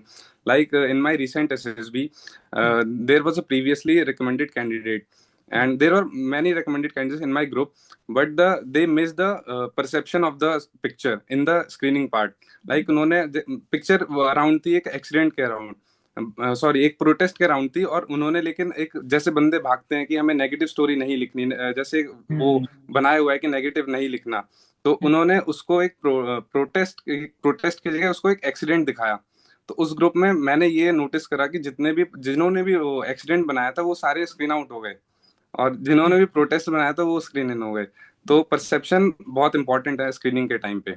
और जैसे सुदर्शन ने AI का use बताया, जैसे मैंने भी ma'am AI का use करा था अपनी स्टोरी को रिफाइन करने के लिए। जैसे मैं अपनी जो स्टोरीज खुद ही पहले लिखता था, उस स्टोरी को मैं अपलोड करता था एआई पे, फिर उस पे ये प्रॉम्प्ट डालता था कि make this story more refined. So उससे जो भी मेरे एक्शंस थे वो और अच्छी तरीके से, मतलब वर्डिंग्स अच्छी आ जाती थी, और मुझे और पता चलता था और क्या इम्प्रूवमेंट कर सकता हूँ इसमें। ये टेक्नोलॉजी हमारे टाइम पे नहीं थी। चैट जीपीटी अभी फेमस हुआ है, but I am really liking the fact आप किस तरह से, मतलब हर तरह से उसका बेस्ट यूटिलाइजेशन कर रहे हैं, तो that is I think very ट्रेमेंडस। Because like आप दोनों ने बात शेयर करी कि चैट जीपीटी का राइट यूज करना जरूरी है, ऐसे नहीं कि आप सिर्फ फोटो अपलोड करके और बोलो कि भाई ChatGPT, you write a story on that. That is, I think, completely a wrong, act of performing and preparing for the screening test. And the way you have enhanced your skills with time and आपने उसमें actions को डाला, so I think you have almost covered all the facts. Rahul, you were And saying also, something. ma'am, one point is that you should be well groomed and well pressed your uniform or what you wear in your as screening, not even in the screen but in a whole SSB. If you Right. are well groomed, well dressed and आप अच्छा behave भी करते हो, and it is also very important for your personality Mhm. as they are looking for officer like qualities. Right. जैसे आप जो सारों की बातें, इसमें मैं थोड़े से पॉइंट्स अपने भी ऐड ऑन करना चाहूंगी। I recently did a podcast with a president of some SSP board, and he mention that पहले मुझे लगता था कि ओआर का इतना वेटेज नहीं है, बट ही स्पेसिफिकली एम्फोसिस कि अगर कोई बच्चा टॉप रेटिंग में है और मे बी उसका लेक्चर रेट या बाकी चीजें अच्छी नहीं है, just because he performed extremely very, मतलब he has got the highest rating in OIR, we will give him a chance and we'll just let him screening, we'll neglect all the other factors. I'm not saying that all the other factors are not important, but he emphasized कि अगर practice कर सकते हो और आपको लगता है इससे आपका कुछ improvement हो सकता है, don't neglect it just because it's reasoning का test है. One more thing, that it don't have any negative marking. So कई बार ऐसा होता है, they say that आपको इतना time मिल रहा है, but sometimes they cut short the time. So it's always better कि कुछ रह गया है तो उसको आप randomly fill करके at least attempt all the questions. Next is regarding PP and DT. So always and always and always listen to the instructions very clearly. In every SSB board, they slightly change their instructions. वो change कर देते हैं कि इसको circle की जगह ओल बोल देते हैं, या जेंडर का कुछ अलग स्पेसिफिकेशन बोल देते हैं। बट अब हम तो प्रिपरेशन जिस तरह से करके गए हैं, we have that thing that we already know everything, but they play a little smart, so it's always good to listen the instructions very clearly. When you're Definitely. going for the discussion, do not discuss your story with somebody else. Don't change your story. Don't change the. I've seen people changing completely a different story because दूसरे का सुनने में ज्यादा appealing लग रहा है, तो you need to have a faith what you have written. So जब आप किसी से डिस्कस नहीं करते हो और आप अपनी स्टोरी को बार बार रिवाइज करते हो, तो मुझे लगता है कि उस टाइम पे जब सब बोल रहे हैं तो आपको नर्वसनेस में भूलने का डर नहीं रहता है। What I did for my screening at that time is like, वो जो टाइम है उसमें शुरू का, जब अपनी चांस आने वाली है ना, जब हम बैठे हैं, तो मन मन में ही वो शुरू की 3-4 लाइन कॉन्फिडेंस से मन मन में रिविजन करती थी, and by the time I got my chance, so I always use to stand up, जैसे भी जो भी इंस्ट्रक्शंस है बैठ के खड़े होके, तो वो जो शुरू का जो 5-10 सेकंड होते हैं ना, उसमें कंफर्ट जोन क्रिएट हो जाता है एंड कॉन्फिडेंस इतने में बिल्ड हो जाता है, then you can go with the flow of your story and give a good ending जो भी आपने प्लान आउट करी है, and dress up nicely, because screening is very vague, you never know कि किस रीजन से आपको सेलेक्ट नहीं किया, because everybody is very well talented. I use to feel like पता नहीं मैंने लाइफ में क्या किया, but my roommate was a miss India finalist, so I felt like oh God, every kind of people are coming for the SSB and everybody is well prepared, and हर तरह से सब किसी को रिसोर्सेज अवेलेबल है. इसलिए मैं कह रही हूँ, जैसे आप एक्सप्लेन कर रहे हैं, आई रियली वांट कि हम आगे की चीजें भी डिटेल में डिस्कस करें, बिकॉज मेरिट तक पहुंचना, एकेडमी तक पहुंचना बहुत मुश्किल है, और आप जितने चेंजेस हो रहे हैं, मुझे लगता है कि ये छोटी छोटी ऑब्जर्वेशन कहीं ना कहीं बहुत इंपॉर्टेंस रखती है. Will talk about psych test now, specifically targeting about the whole strategy. आपने टैट वेट एसआरटीएसडी की रिगार्डिंग कैसे प्रिपेयर किया, कैसे परफॉर्म किया, या कुछ गलतियां जो आपको लगती है अवॉइड करनी चाहिए. So is there anything regarding psych test you want to include? Ma'am for psych test मेन तो परसेप्शन बहुत जरूरी है। अगर आप स्टोरी को सबसे पहले तो आपको फोकस से देखना है। 30 सेकंड मिलते हैं, 30 सेकंड में अगर पिक्चर हम, जैसे दिक्कत ये होती है कि हम पिछली स्टोरी कंप्लीट करने लग जाते हैं कई बार, लेकिन हमें मोस्ट इम्पोर्टेंट ये जब पिक्चर है, हमें पिक्चर लगता है कि हमने देखी हुई है, लेकिन उसमें बहुत स्लाइट ऐसी चीजें होती हैं जो हम मिस कर देते हैं जल्दीबाजी के देखने के चक्कर में। अगर हम प्रॉपर फोकस 30-30 सेकंड्स के उसको देखेंगे तो हमें पहले तो हमें उस ब्रैकेट उसको रेक्टेंगल को 4 पार्ट्स में बांट के, अगर मेरा तो ऐसा रहता है कि मैं उसको बांट देता हूँ, फिर देखता हूँ उसमें छोटी छोटी डिटेल्स जो भी हैं, फिर उसको देख के ध्यान से उसमें क्या चल रहा है, मतलब एक तो क्या होने वाला है और क्या मेरे एक्शंस क्या होते हैं, उसी 30 सेकंड में सारा डिसाइड हो जाता है। फिर उसके बाद साइक के लिए ये है कि आपको स्पीड मेंटेन करनी है। उसके लिए सबसे पहले तो आपको प्रैक्टिस बहुत जरूरी है। प्रैक्टिस नहीं रहेगी तो आप एक स्टोरी हमेशा पीछे ही रहोगे। जैसे एक टाइम जब मैं कॉन्फ्रेंस आउट हुआ था तो ये प्रॉब्लम मेरे साथ रही थी कि उतनी प्रैक्टिस नहीं करी थी, तो उसकी वजह से मैं स्टोरी की स्पेस नहीं मेंटेन कर पा रहा था। तो प्रैक्टिस बहुत जरूरी है। देन मैम परसेप्शन एक पॉइंट बहुत जरूरी है, and also for psych test, and this is all. Okay. Okay ma'am for as I said previously, मैंने तो साइक के डोजेस हमेशा मॉक दिए थे, just because to maintain my time as Saurabh said also कि time is very important. You have to, क्योंकि what that is okay, you can practise that, but what में क्या होता है कि 15 सेकेंड्स में आपको पता भी नहीं चलेगा कब एक वर्ड आ गया, कब चले गया, और कब आपका पेन तब शुरू भी नहीं हुआ होगा, तो दैट कैन ऑल्सो हैपन। तो दैट इज द थिंग, उसके लिए आपको वैट आपको बार बार प्रिपरेशन करनी है। And what I personally did for, I would say कि बहुत ज्यादा प्लस पॉइंट था मेरे लिए कि जहां भी, जैसे I can hear a bird, तो I right now I can hear a bird, तो मैं बर्ड पे एक वैट बना दूंगा उसी टाइम पे। If I I can here की बर्ड, और कैसा हो सकता है मेलोडियस, तो मेलोडी पे एक वैट बना दूंगा। तो चलते फिरते कहीं भी जाओ, it won't waste your time. जहां भी आपको टाइम मिल रहा है, आई आई जस्ट से कि वहां पे अगर आपने देख लिया सामने कि आपको, जैसे मेरे घर के सामने एक थोड़ा कचरा पड़ा है, तो आई वुड से कि ये एक टैट मैंने अपने मन में डिसाइड कर लिया कि if I would be some kind of authority, कि अगर मैं कोई ब्लॉक डेवलपमेंट ऑफिसर हूँ, या फिर इवन ऑफ कि एक नॉर्मल नेबर हूँ, कोई एक नॉर्मल सोसाइटी मेंबर हूँ, तो मैं क्या चीज करूंगा। तो फिर मैं अपने दिमाग में वो चीज सोचूंगा कि अच्छा ये करूंगा, तो उसमें क्या ही टाइम वेस्ट हो गया, 30 सेकंड लगा मेरे को, एक चीज सामने मेरी हो रही है वो देखी तो मैंने वो कर दिया। तो ऐसे कर करके मैं चीजें रिफाइन करता था, एंड देन दैट ऑल्सो एक एक चीज वो कर दिया। एसआरटी का तो ऐसा हो नहीं सकता, that is SRT is completely limited. कुछ कुछ ऐसी चीजें आई कैन स्टिल, अभी भी मेरे को ऐसे 50 की 50 एसआरटी याद होंगी जो आती हैं एग्जैक्ट। तो ऐसे वो ऐसा होता है कि वो दैट इज प्रिडिक्टेबल, एसआरटी क्या आने वाली है, कि आपका पर्स कहीं गुम हो गया, या फिर आप एसएसबी का डॉक्यूमेंट गुम हो गया, या फिर ट्रेन में आ रहे थे ब्रीफ केस कहीं गुम हो गया, तो व्हाट विल यू डू। तो ये that is predictable, but the thing is बाकी का जो पार्ट है उसके लिए यू हैव टू थोड़ा सा आपको ज्यादा मेहनत करना पड़ेगा। Right. वैट के लिए भी ऑल्सो आई यूज एआई, जैसे टैट के लिए हो गया, स्क्रीनिंग के लिए, एवरी चीज के लिए। Screening and TAT is both same, क्योंकि मैंने उसमें वो कर दिया था, एआई के मदद से एक्शंस इम्प्रूव कर दिए थे। एंड टैट में एंड पार्ट जो 12th slide, that is a blank slide. तो आई वुड से कि पूरा का पूरा जो ये, this is my perception again, मेरे को नहीं पता क्या सही है क्या गलत है, but the thing that I followed completely, मेरे को एक ऑफिसर ने कभी एक टाइम पे बोला था, I don't not remember, but he said कि you have to maintain your entire dossier according to your PIQ. जो तुम पर्सनालिटी हो वही चीज वहां पे दिखानी है। क्योंकि अगर मैं, मेरे को पता है कि चार लोग अगर नहीं, तो अगर मैं मान लेता हूँ कि चार लोग are discussing over a table, तो अगर मैंने पहले से उस चीज को एक स्टार्टअप के रूप में मैं पहले से प्रिपेयर करके गया हूँ, तो वहां पे भी मैं सेम चीज लिख दूंगा।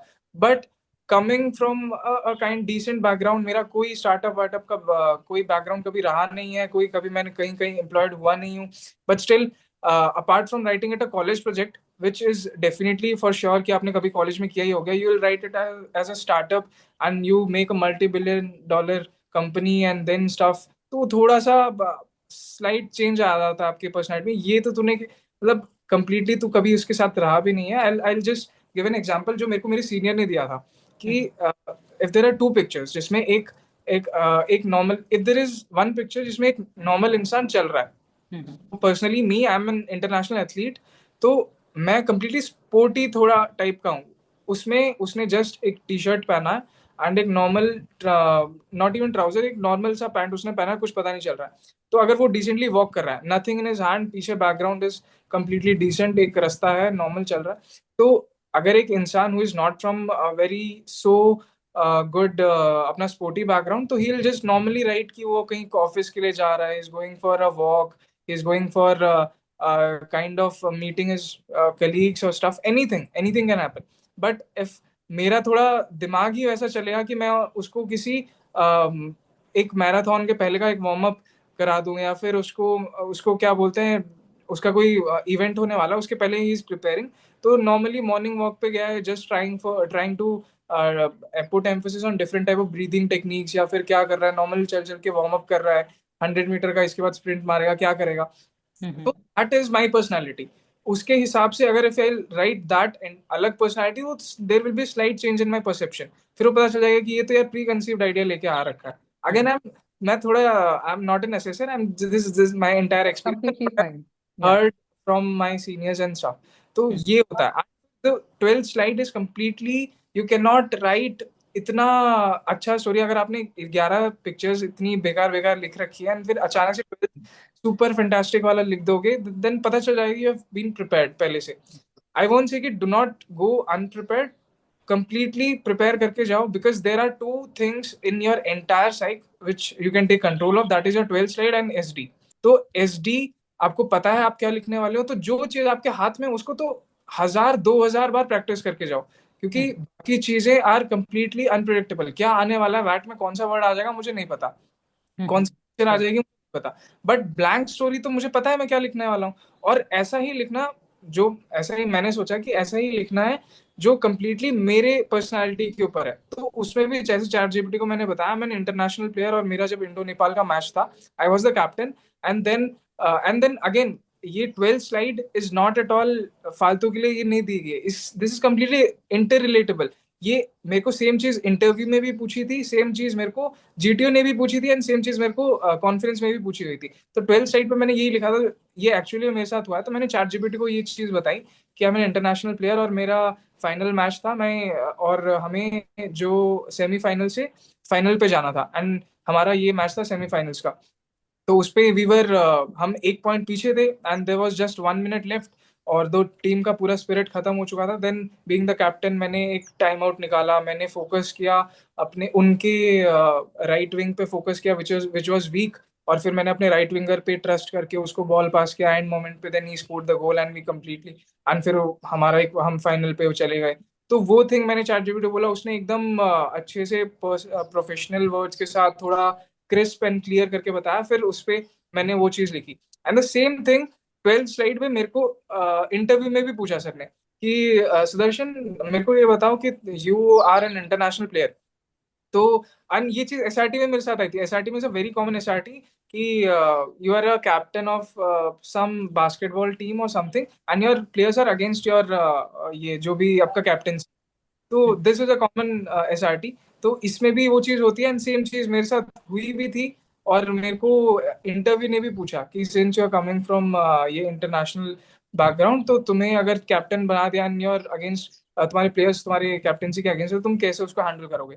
तो that 12th story I would say कि इज नॉट एट ऑल फालतू के लिए दी हुई, बहुत ज्यादा एम्फेसिस उस पर डाला जाता है. तो मेरे हिसाब से that is also important. And वैट के लिए भी I did the same thing, I use ChatGPT not.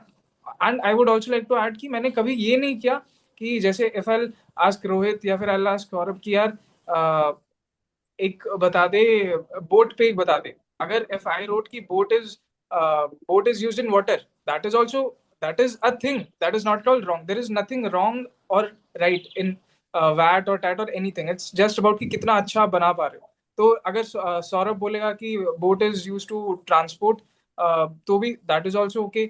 अगर रोहित बोलेगा कि बोट शोज स्टेबिलिटी या शोकेसेस स्टेबिलिटी इन लाइफ, तो कंपैरेटिवली अगर मैं देखूं तो रोहित ने जो बोला दैट इज वे ज्यादा बेटर लग रहा है सुनने में, क्योंकि अब बोर्ड जो होती है वो स्टेबिलिटी दिखाती है. सिमिलरली मेरे को जो एक ऑफिसर ने, I won't take his name, मैंने जब उनसे बात करी तो ही सेड कि चल बता मेरे को कि चेयर पे एक वैट बना. तो आई सेड कि सर चेयर शोज क्या बोलते हैं उसको, चेयर शोकेसेस पावर, ऐसा.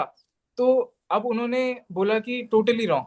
अब मैंने बोला sir why sir, can you give me an example. तो सर ने बोला कि चेयर शोकेसेस रिस्पॉन्सिबिलिटी भी बोल सकता था, है ना. तो फिर जब मैंने उनका सुना तो आई वाज लाइक कि हाँ यार, चेयर रिस्पॉन्सिबिलिटी तो भी तो दिखाता है, वो कितना अच्छा चीज है. एंड फिर मैंने क्या कि मैं उसको रट के नहीं जाऊंगा, आई ट्राई टू थिंक कि उन्होंने ऐसा कैसे सोच लिया, उन्होंने चीज में पॉजिटिविटी कैसे निकाली, एंड फिर मैंने ये चीज क्यों नहीं निकाली. तो सेम चीज चैट जीपीटी को भी अगर आप दे रहे हो, या फिर what people use to do कि 100 वर्ड्स 500 वर्ड्स प्रिपेयर कर लिए and that is it. But this is a wrong strategy, क्योंकि यू विल नेवर नो कि कब कौन सा वर्ड आ जाए. एंड फिर मैंने भी यही किया कि मेरे को अगर एक अचानक से वर्ड आ जाए, तो आई फर्स्ट ऑफ ऑल थिंक कि इससे पॉजिटिव आउटकम क्या निकल के मैं ला सकता हूँ, पॉजिटिविटी कैसे दिखा सकता हूँ. एज इन चेयर, अगर ट्री का भी आ गया तो tree gives fruit, that is also okay, that is true as well. But tree signifies growth, ये भी होता है. तो that is way more sound, मतलब गुड साउंडिंग देन दिस, क्योंकि वहां चीज कुछ आपके, मेरा ऐसा सोचना था कि अगर मैं ट्रीज से फ्रूट लेने का सोच रहा हूँ तो कहीं वहां पे मेरा अपना कोई कहीं स्वार्थ तो नहीं दिख रहा है, कहीं मैं उससे कुछ लेना चाह रहा हूँ, ऐसा कुछ दिख रहा है मेरी मेंटेलिटी में. बट इनके अगर उसके बजाय मैं दिखाऊंगा कि ट्री जो है कॉन्स्टेंटली ग्रो करता रहता है, चाहे बारिश आ जाए चाहे धूप हो, कुछ भी हो, उसके आगे हाथ भी रख दोगे तो भी ग्रो करता रहेगा। तो we similarly in life we have to grow. तो अगर वो चीज मैं दिखाऊं तो दैट इज कम्प्लीटली एकदम नेक्स्ट लेवल पॉजिटिविटी पे आ जाता है। तो चैट जीपीटी से भी मैंने उसको कम्प्लीटली एक प्रॉम्प्ट दिया था कि दीज आर दी रूल्स। मेरे को इतना टाइम है तो मेरे को if I take 3 seconds to look after the image, फिर 2 seconds to think and then write. तो उसी हिसाब से मेरे को ये बताना कि कोई इडियम फ्रेज ना आए, कोई नेगेटिविटी ना हो, कोई ऐसे जितने भी रूल्स हैं मैंने सब उसको दिए। फिर मैंने बताया कि मेरे को इनडायरेक्टली नहीं नहीं वो नहीं, मैंने मेरे को क्या किया, मैंने बताया कि वही कि जितने भी रूल्स हैं मैंने वो दिया, मेरे को थोड़ा एक पॉजिटिव आउटकम में ला के देना। फिर मेरे को वहां से पता चला अच्छा मेरे को इस चीज में इस तरह मेरे को सोचना है।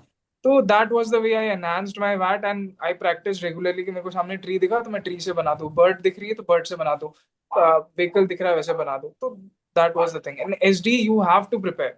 एसडी मेरे को भी एक सर ने बताया था, एक ऑफिसर थे, ही वॉज एन एक्स साइक, तो उन्होंने बताया कि एस डी इज नॉट कि यू हैव टू मेंशन कि I M disciplined, I am diligent, I am responsible, I am ये चीजें आप ऐड तो कर रहे हो बट दिखाओ तो सही कि कैसे। If you are discipline then you have to give an example that how are you considered discipline. अगर मैंने लिखा कि I my parents consider me as a diligent and respectable and respectful person, then I have to show कि मैं कैसे, कि मेरे घर पे मैं अपने जो एल्डर्स है, अपने मेट्स हैं, बैचमेट्स हैं, सबकी रिस्पेक्ट करता हूँ। And if I try to manage my study time as well as my family time, उसको मैं कैसे एक एग्जाम्पल दूं, as I continuously as I frequently try to help my mom with cooking, as I cut vegetables. तो वो चीजें भी आप एग्जाम्पल में डाल सकते हो, that is not at all wrong.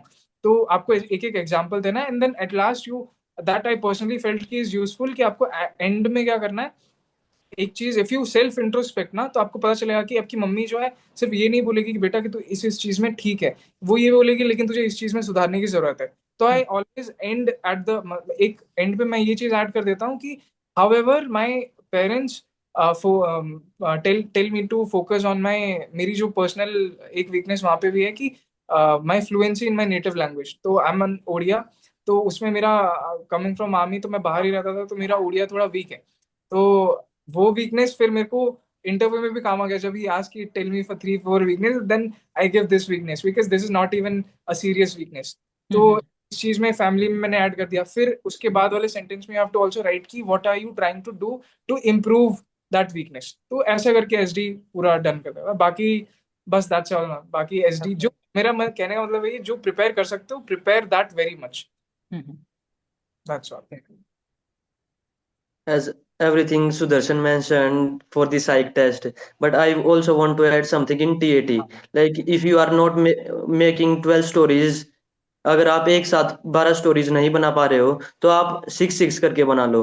Date will help to you manage your time. तो पहले 6 की प्रैक्टिस करो, फिर 6 की, तो फिर साथ में फिर बाद में 12 TAT स्टोरीज की प्रैक्टिस कर लो।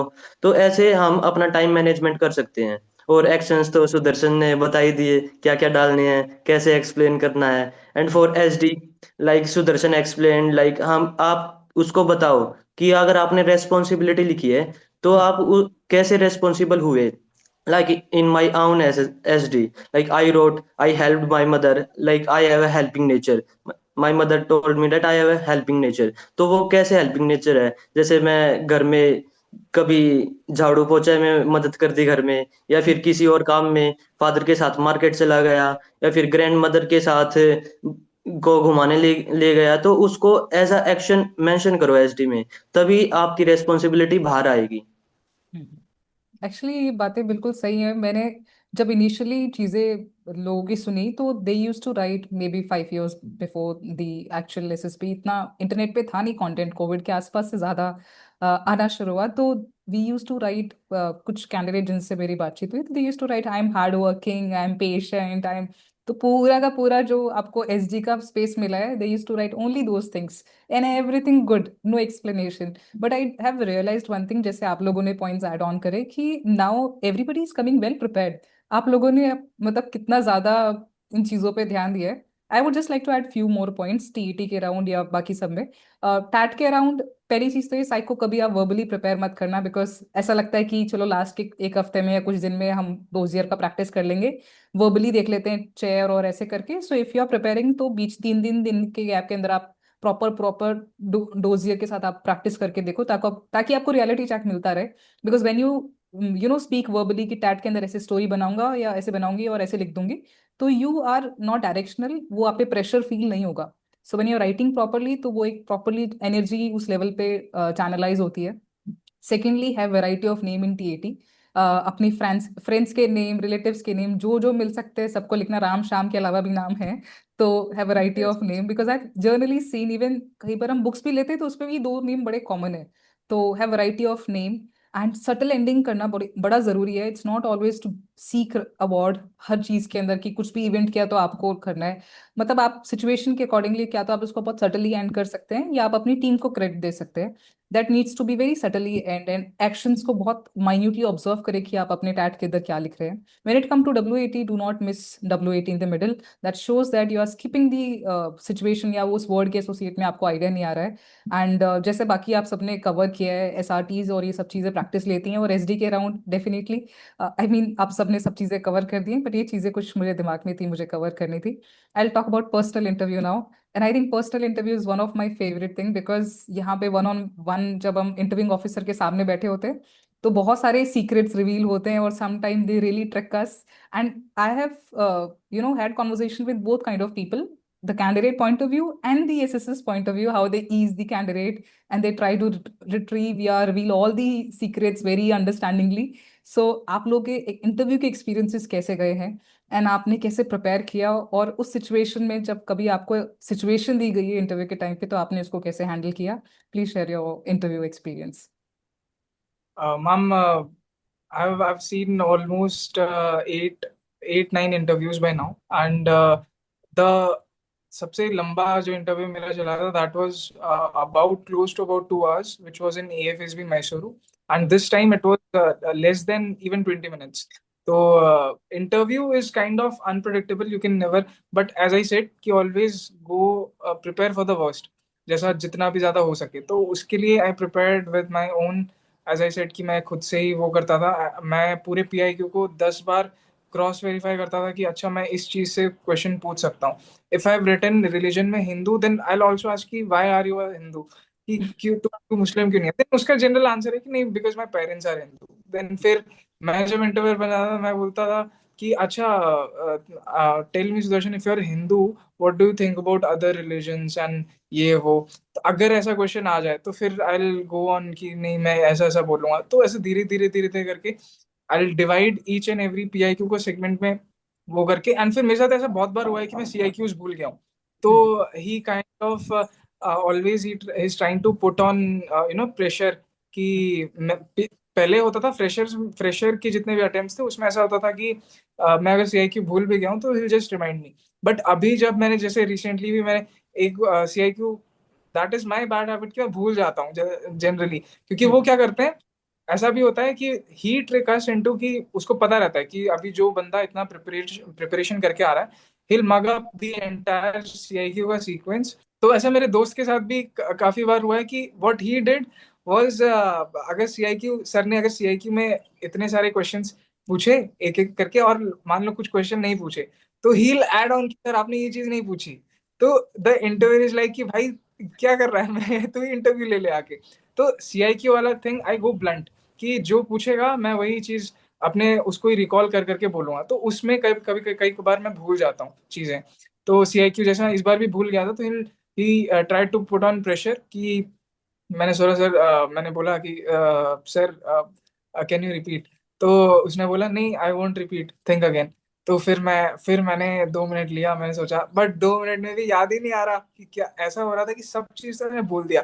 फिर लास्ट में एक thing was the pocket money वाला थिंग, तो वो चीज याद ही नहीं आ रहा था, याद ही नहीं आ रहा था। फिर मैंने पूछा sir I am sorry sir, I am not able to recall.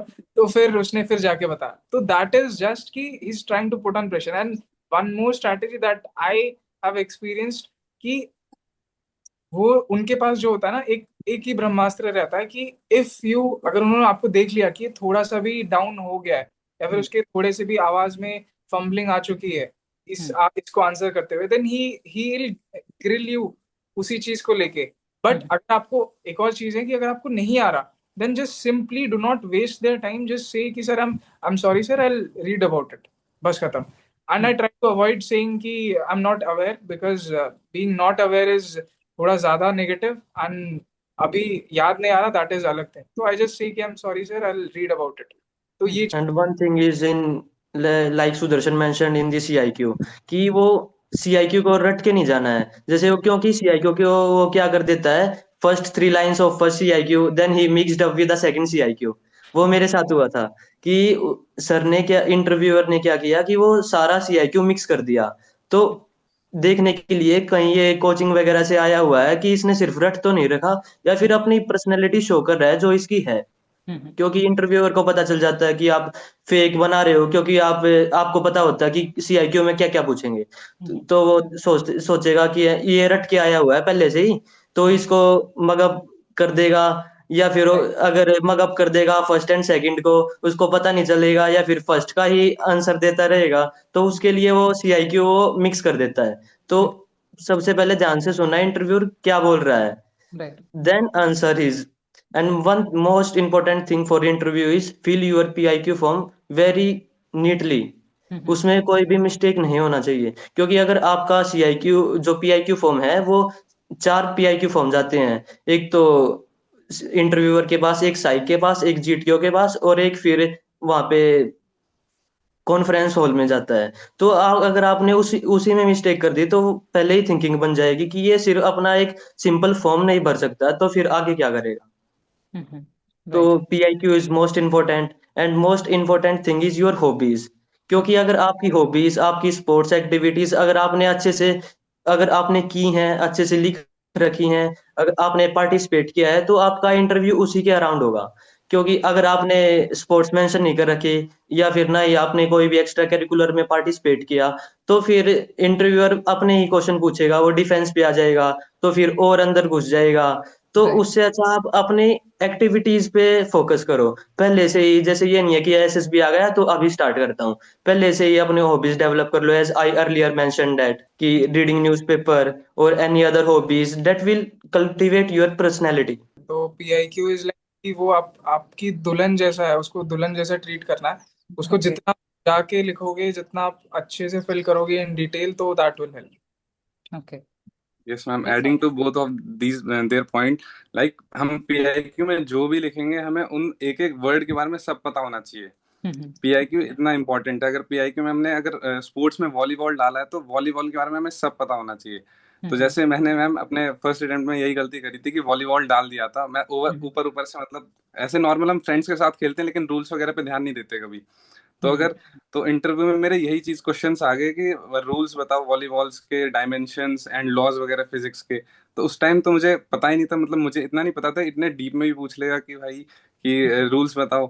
तो मतलब ऐसा खेलते थे, लेकिन ऐसा ब्लफ भी नहीं करना है किसी को कि झूठ नहीं Right. बोलना। सबसे इंटरव्यू में मोस्ट इंपॉर्टेंट झूठ नहीं बोलना, और झूठ में पकड़े गए तो फिर तो खत्म है इंटरव्यू। और बिल्कुल। इंटरव्यू में ma'am one of the most important thing is confidence. जैसे मैंने 4 इंटरव्यू दिए हैं, तो रिकमेंडेशन के बाद वाला इंटरव्यू था, उसमें जो मेरा कॉन्फिडेंस था वो बहुत हाई था। तो उस वजह से मेरा इंटरव्यू इतना स्मूथ गया, और मैं बहुत कम टाइम में हो गया था, लाइक 25 मिनट्स में interview was over. And one thing that commander Vikas Yadav sir told me to have a smile on your face always in the interview. Okay. So उससे एक पॉजिटिव वाइब आती है, और इंटरव्यू भी इम्प्रेस होता है उससे। ठीक है। Is क्योंकि there अगर any? मैम आप स्माइल करते हो तो इंटरव्यूअर भी स्माइल करने लग जाता है, तो फिर उसी में पता भी नहीं चलता इंटरव्यू कैसे स्मूथली चला गया। दैट इज ऑल्सो ट्रिक कि इंटरव्यूअर जो होता है वो आपको ओवर ओवर फ्रेंडली होने का ट्राई करता है, ऐसे हंसा हंसा के एंड स्टफ लाइक। तब this is a strategy, general strategy which I have seen कि वो लोग करते हैं ऐसा। एंड मेरे साथ हुआ था कि this time what I felt was, this was about 17 to 18 minutes का मेरा इंटरव्यू था, एंड इसमें मैंने कम से कम 7 टाइम्स कॉन्स्टेंटली एक एक क्वेश्चन के बाद 7 टाइम्स उनको sorry sir, I read about it बोला, but still I got recommended because confidence is the key, as Saurabh said कि always have that confident look in your face as well as your posture and your speaking ability, कि जो भी बोलो इतना confidently बोलो. If you don't know about it, then confidently accept it. Say that you don't know about it. और if you know about it, then उसको इतना अच्छे से बोलो कि सामने से कोई क्रॉस क्वेश्चन करने का वो ही ना आए. तो like everything depends upon your confidence level. वहां पे जितना पहले मैं गया था, my first interview that was about close to about 2 hours. उसमें उसने पूरा मेरे को सीआईक्यू वगैरह and my and the one fun thing that happened with me was also, I would say कि मेरे साथ ही हुआ है. That is not true at all. मुझे नहीं पता कितना सच है, बट पहले अटेम्प्ट में मेरे को when the interviewing officer asked me कि चलो Sudarshan tell me about your relationship. तो इसमें आई सेड कि sir I do not have a girlfriend. तो ये था मेरे रिकमेंडेशन के तुरंत बाद वाला जिसमें आई गॉट कॉन्फिडेंस आउट. तो उसमें मेरे को ये लगा कि इसकी वजह से मेरा इंटरव्यू बेकार गया, बिकॉज आई सेड कि सर आई एम सिंगल. तो सर ने बोला वाई सुदर्शन, उसने मेरे को इतना ग्लोरीफाई कर दिया कि Sudarshan, I even when I have some female friends, they are completely attracted towards a person like you. You come from such a good background and you have your dark colored skin and people generally are attracted. तो ऐसा क्या हो गया? I am assuming that you are poor at communication. मैंने बोला, फिर मैं बोला यार ये तो फंस गया. मैंने बोला नहीं sir, that is not the fact. I am good at communication. I have too many as a friends who are female.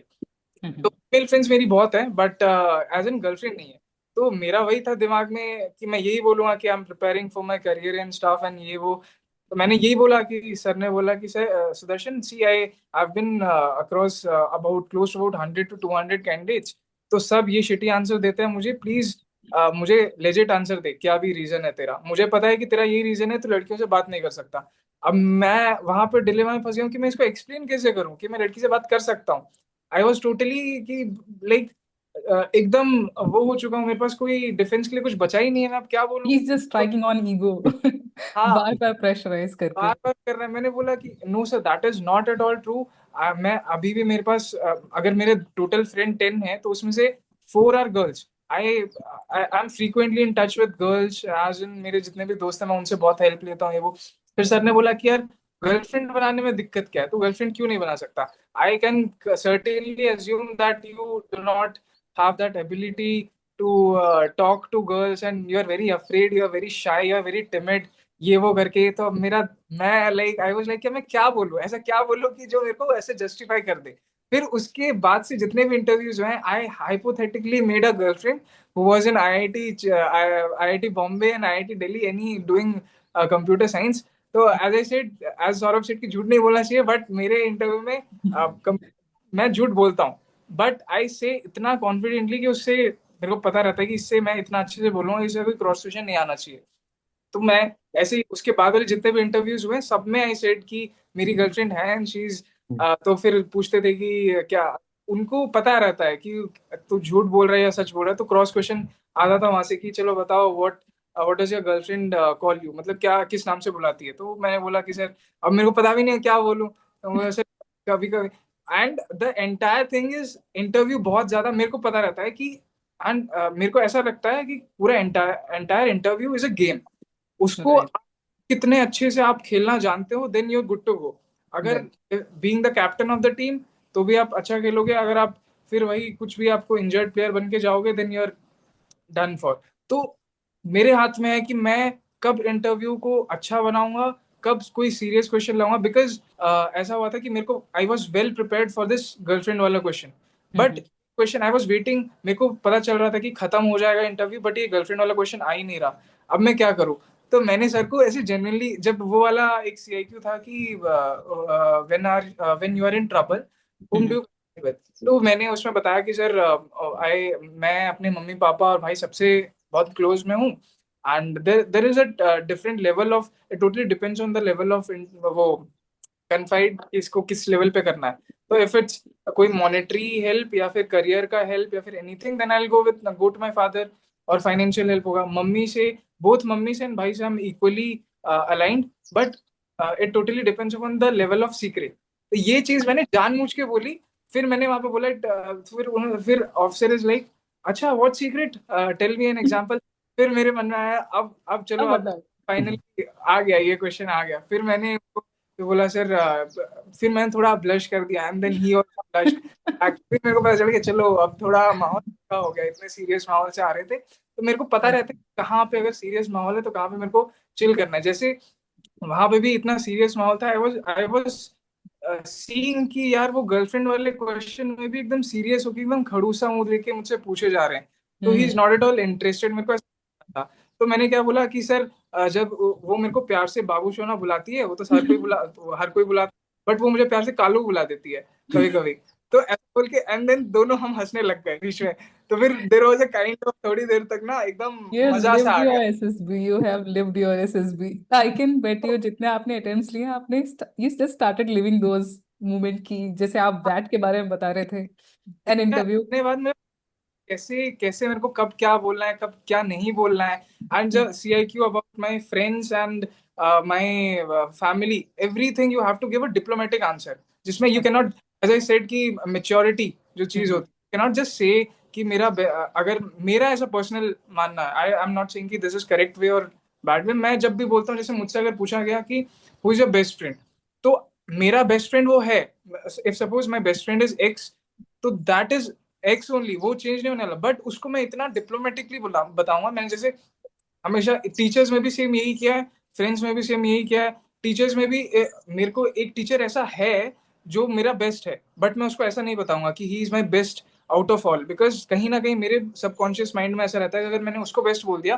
That will feel, क्योंकि ऐसा हुआ है मेरे साथ, मैं उसको बेस्ट बोल दिया था तो सर ने बोला कि क्यों, इन सब बाकी तेरे टीचर्स ने तेरे को कभी हेल्प नहीं करी, बाकी सारे टीचर्स ने तेरे बेस्ट क्यों नहीं है, एक तो क्लोज इनसे है बट बेस्ट इससे है, tell me the difference between closeness and best वाला जो फीलिंग है।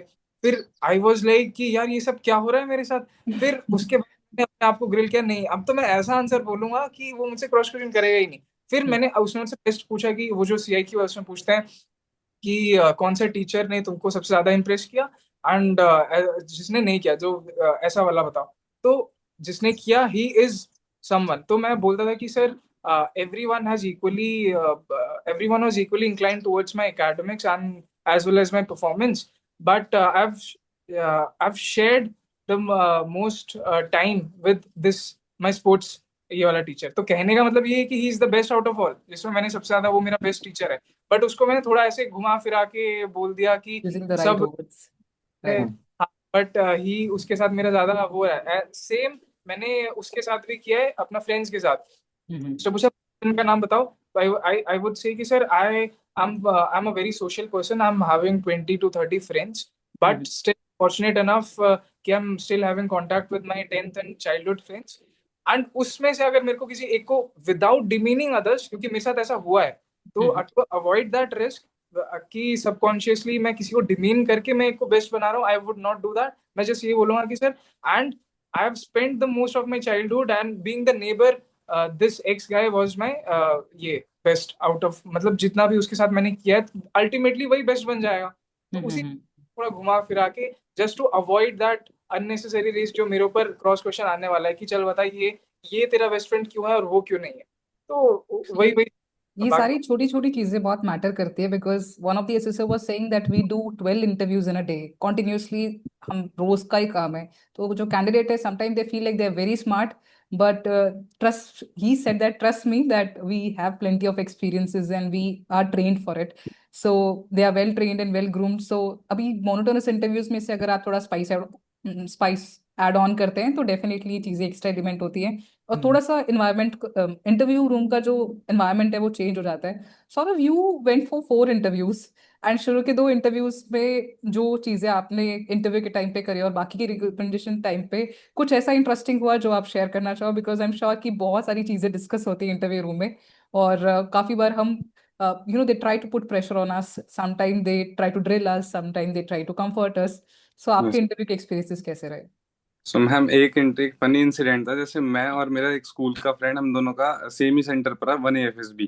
हम्म। सो हम दोनों गए, पहले मेरा इंटरव्यू था और हम दोनों का सेम इंटरव्यू है।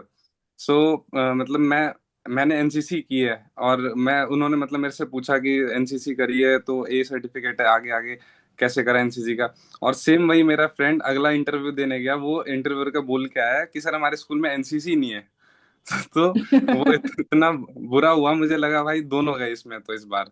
हम्म। तो ये एक फनी इंसिडेंट था मेरे लिए। और मैम, इंसिडेंट्स तो बहुत होते रहते हैं इंटरव्यू में, जैसे कि अभी एयरफोर्स वाले रिसेंट में गया था, तो जैसे इस बार मैंने फ्लाइंग फोर्स प्रेफरेंस डाली है, तो ये सब शॉक हो जाते हैं कि फोर्स प्रेफरेंस क्यों है। तो जैसे फिर मैं ये बोल देता हूँ कि मेरी आई 6/6 नहीं है, 6/9 है। और भी रीजन है, जैसे सिर्फ इस बार एक ही सीट थी जिस बार मैं रिकमेंड हुआ, हम्म। तो ये रीजन था मेरा फोर्थ डालने का। तो इंटरव्यूअर भी मेरा इससे ही पूछता है कि अच्छा चल तू बता कि एडमिनिस्ट्रेशन का सब ब्रांचेस वगैरह क्या है। अब उसके बारे में मैंने इस बार इतना डिटेल से पढ़ा नहीं था, तो हम्म। मैंने भी मतलब मैंने उसको ओवरऑल ऐसा बताया कि सर मैं आई don't know the sub branches but I know the work that is done in the administration branch. And same ma'am, जो भी अगले तीनों branch, logistic and weapon system, उन मेरे को किसी की सब ब्रांचेस पता नहीं थी।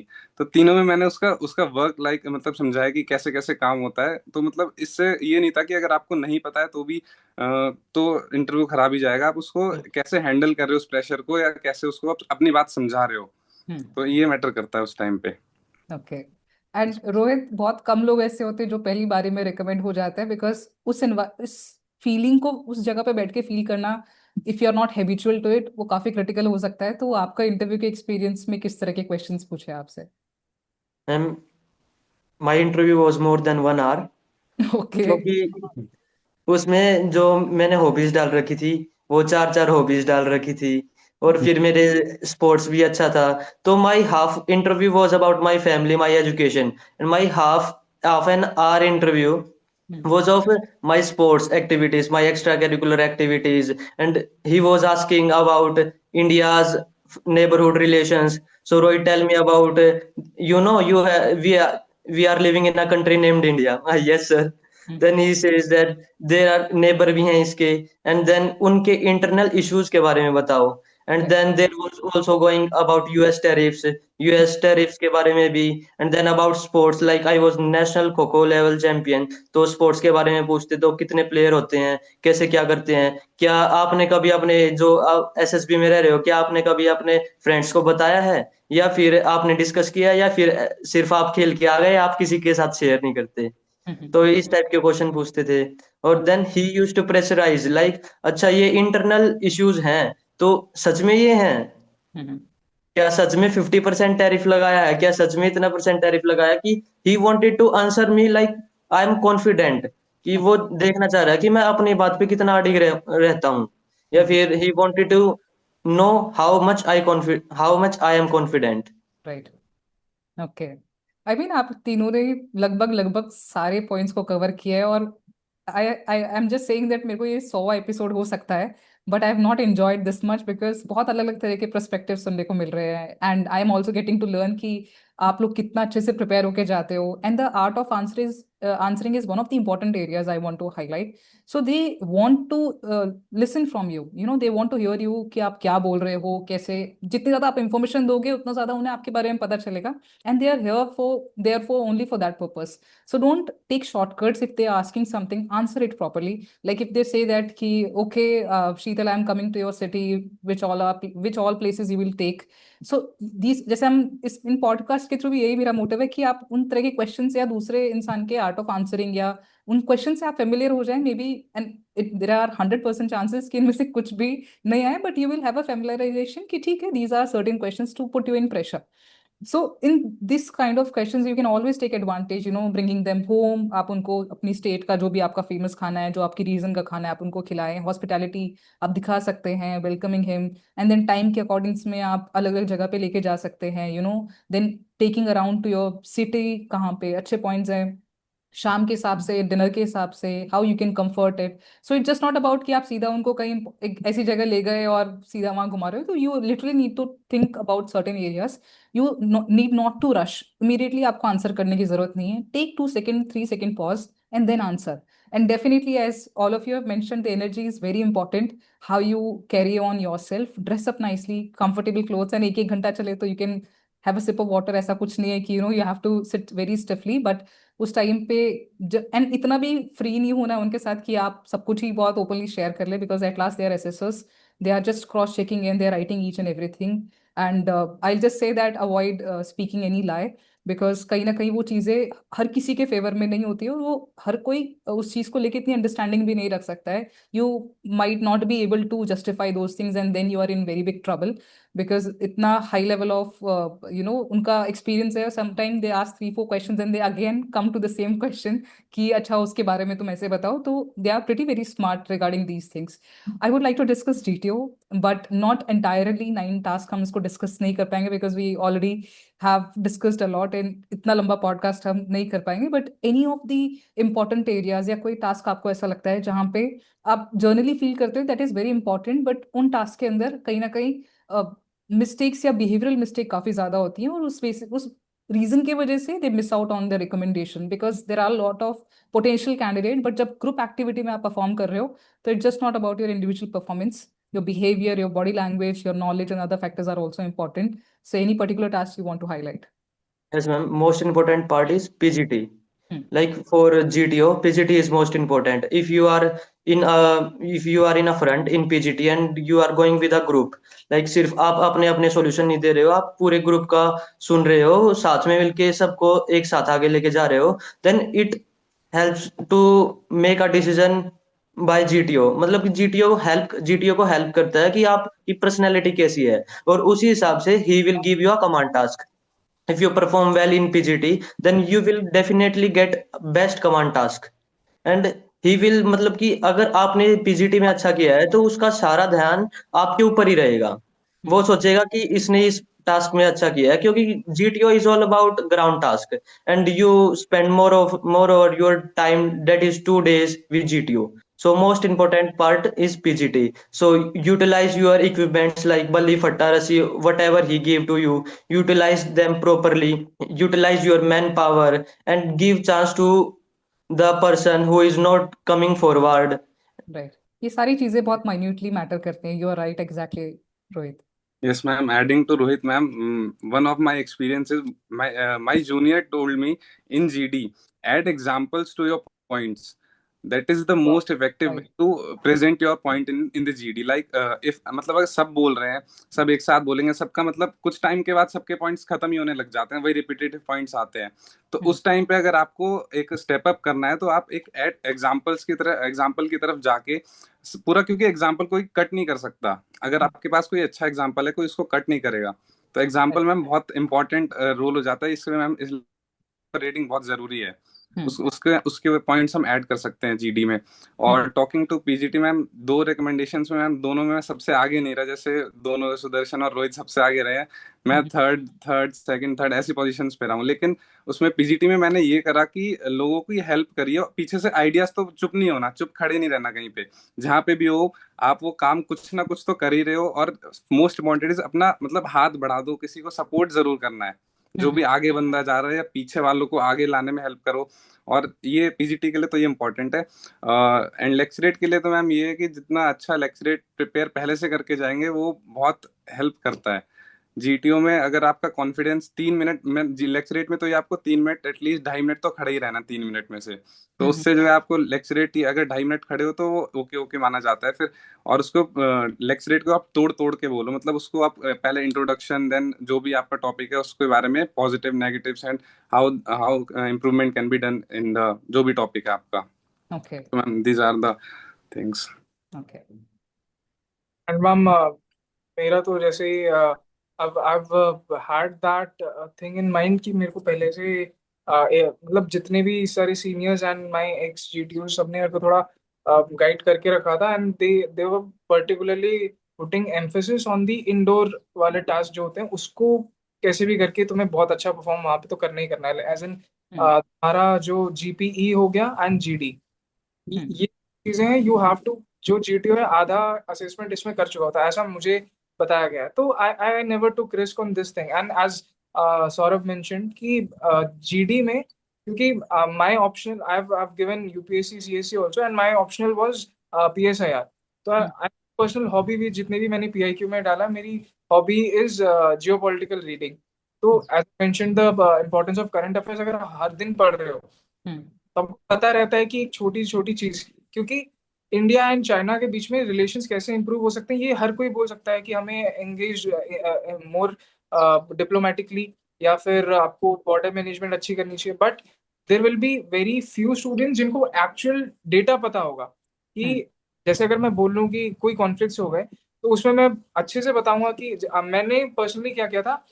आई बिलीव कि अगर मैं कोई फैक्ट डाल दूं तो उसमें कोई बंदा मेरे को कभी काट नहीं सकता है। एज इन एफ एल से कि the total trade value between shared between India and China in FY 2024 was $120 million। तो ये this is a fact, and this is being heard by GTO also.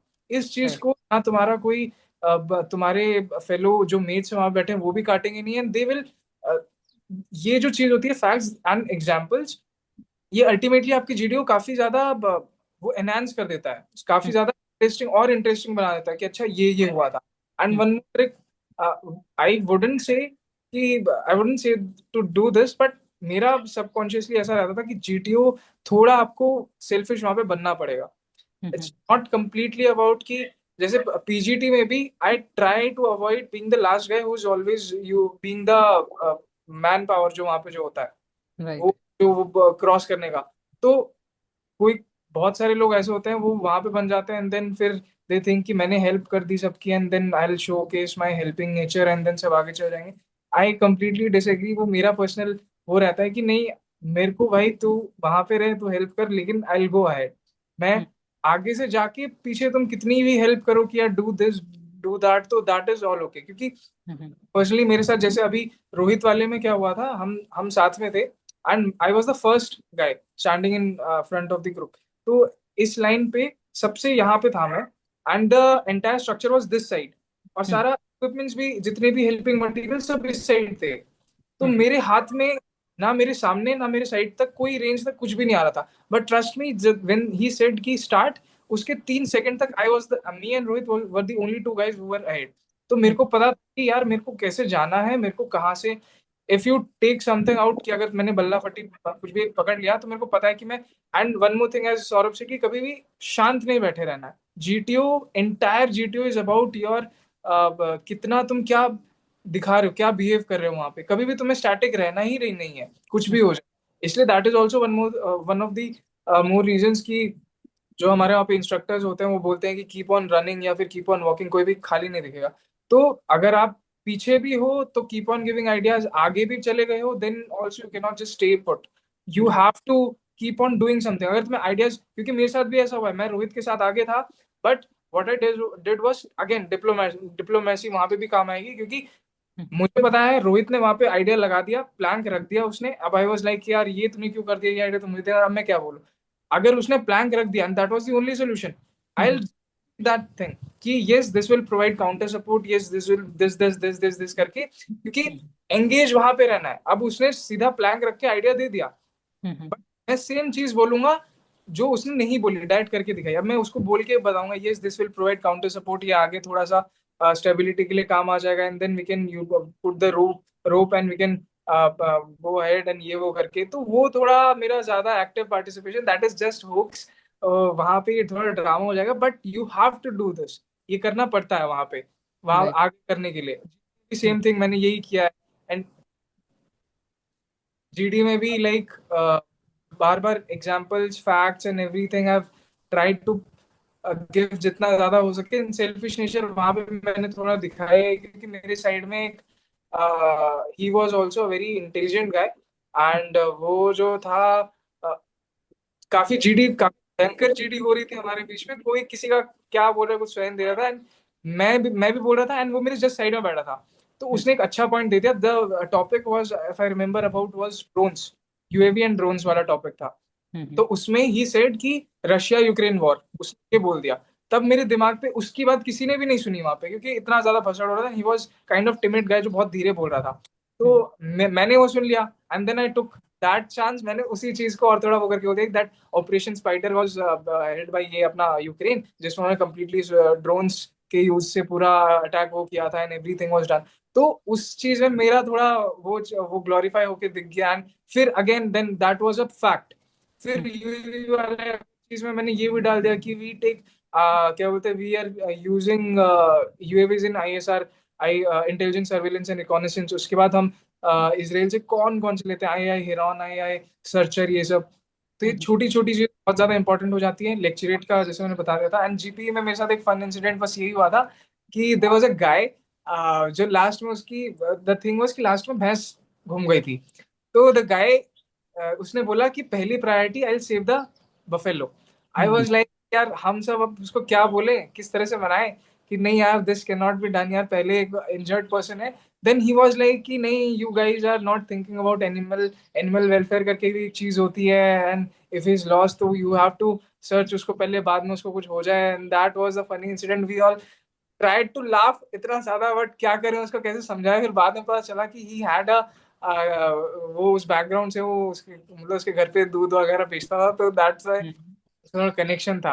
तो दैट वाज इंसिडेंट। बाकी GD and GP को I have always been preferring कि मैं इसको हमेशा अच्छे से करूं, क्योंकि उसमें जीडी होती है एक्चुअल वाला, तो जीडी इज बहुत ज्यादा उस पर देखा जाता है। बाकी PGT is all about your active participation and your confidence and your कितना ज्यादा आप पार्टिसिपेट कर पा रहे हो, बोल रहे हो, चुप नहीं रहना and everything. HGT also, FGT is also. बाकी कमांड टास्क में मेरा ऐसा कभी वो नहीं रहा है।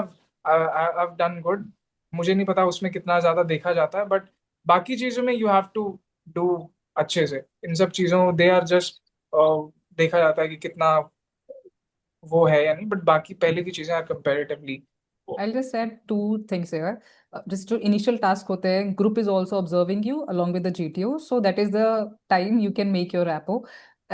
Secondly, when you are just like both of you have said, Saurav and Sudarshan, that facts आपने बहुत precisely 120 million something you have mentioned. If you are so sure, then only specifically mention that. Elsewise, give a range that from this to this, because जब आप बोल रहे हो तो GTO is also in alert state because they are listening it very carefully. So since you have a very good knowledge, all of you, but there will be certain people who will blindly follow it like कि वो facts बोलने की कोशिश करेंगे. So if you're not exactly sure, give a range और roundabout, आप ऐसा कुछ word use कर सकते हैं ताकि एक मतलब आप specifically किसी एक मतलब आप उस range को आप बता सकते हो. उस exactly number को बताने की जरूरत नहीं if you're not sure. So you can give that alternative thing also. Taki, all the facts I've already covered, and I think that is something which needs to be taken care of. I specifically want to focus on medicals. Not only yours, but if you have seen somebody कि medicals के around काफी important area है जहाँ पे ध्यान दिया जा सकता है, because I interacted with a guy who was rank 1 for serious entry, but he was medically out. So मेरे को ऐसा लगता है जब आप इतना आगे तक चले जाओ, आप रिकमेंडेशन ले लो, you clear your CPSS and then you realize की चीजें पहले पता होनी चाहिए थी. तो what are your suggestions regarding medical? Maybe you have seen somebody going through certain thing और समथिंग लाइक दैट. मेडिकल्स में तो मोस्ट इम्पोर्टेंट है, फर्स्ट इज हाइजीन मेंटेन करके रखना है, अपना बॉडी का केयर, इंजरी फ्री रहना है जितना हम कोशिश कर पाए कि हमारे इंजरी ना हो तो बहुत बेटर रहेगा। क्योंकि मैंने अपने फ्रेंड्स को देखा है कि उनके फ्रैक्चर्स की वजह से उनको टीआर मिल जाता है, सिर्फ फ्रैक्चर्स के निशान की वजह से हाथ के। तो ये एक प्रॉब्लम हो जाती है। ईयर वैक्स वगैरह अगर हम पहले क्लीन करवा के जाएं तो वो बहुत वहां पे फिर प्रॉब्लम नहीं होती, क्योंकि मेरे साथ वालों को मिल गया है इस चीज पे टीआर। और मेडिकल्स में मैम यही है कि अपने जैसे बेसिक चेक्स है, जैसे आजकल अब तो आर्मी के लिए भी स्पाइन का एलएसटीवी वगैरह का स्कैन ऐड हो गया है, तो हम वो चीज पहले से भी करवा सकते हैं अगर हम करवा पाए तो। और ब्लड वगैरह तो ऐसे जो कि हम तो चेंज नहीं कर सकते, लेकिन स्पाइन में भी कुछ चीजें हैं जैसे कि कर्वेचर वगैरह आ जाता है तो हम एक्सरसाइज वगैरह से ठीक कर सकते हैं। राइट.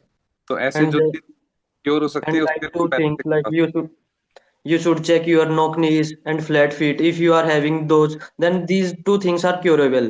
Then go to किसी भी फिजियोथेरेपिस्ट के पास जाओ and then do therapy and do various exercise so that it can be curable and you will not be rejected on these basis or not get TR. Right. Right. क्योंकि अगर आप SSB recommend होते हो and you have cleared your return and then you get you unfit in medicals, then it hurts a lot. Right. क्योंकि ये बहुत छोटी छोटी चीजें जो आप बता रहे हो, कहीं ना कहीं ये चीजें बहुत क्रिटिकल हो जाती है वहां पे नर्वसनेस के चक्कर में, कहीं किसी और टेस्ट के चक्कर में. Then we also take a TR on hypertension और पता नहीं छोटी छोटी चीजों पे भी आजकल टीआर मिल जा रहा है because you are very anxious during the test. Yes, so ma'am. There always. was a. I wanted to share one incident with you. Like there was a guy with us, and he was suffering from hypertension.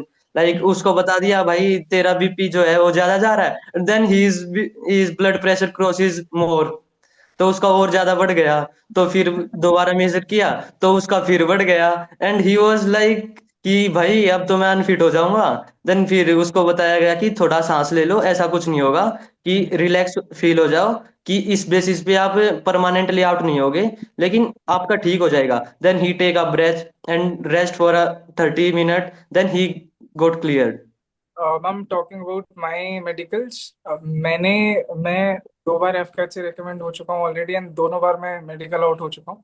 There were some reasons, and I would say to each and every one, even before giving the written examination, एक बार जाके आप check करा के आ जाना is much better, because putting in efforts in your written examination is also a very hectic thing.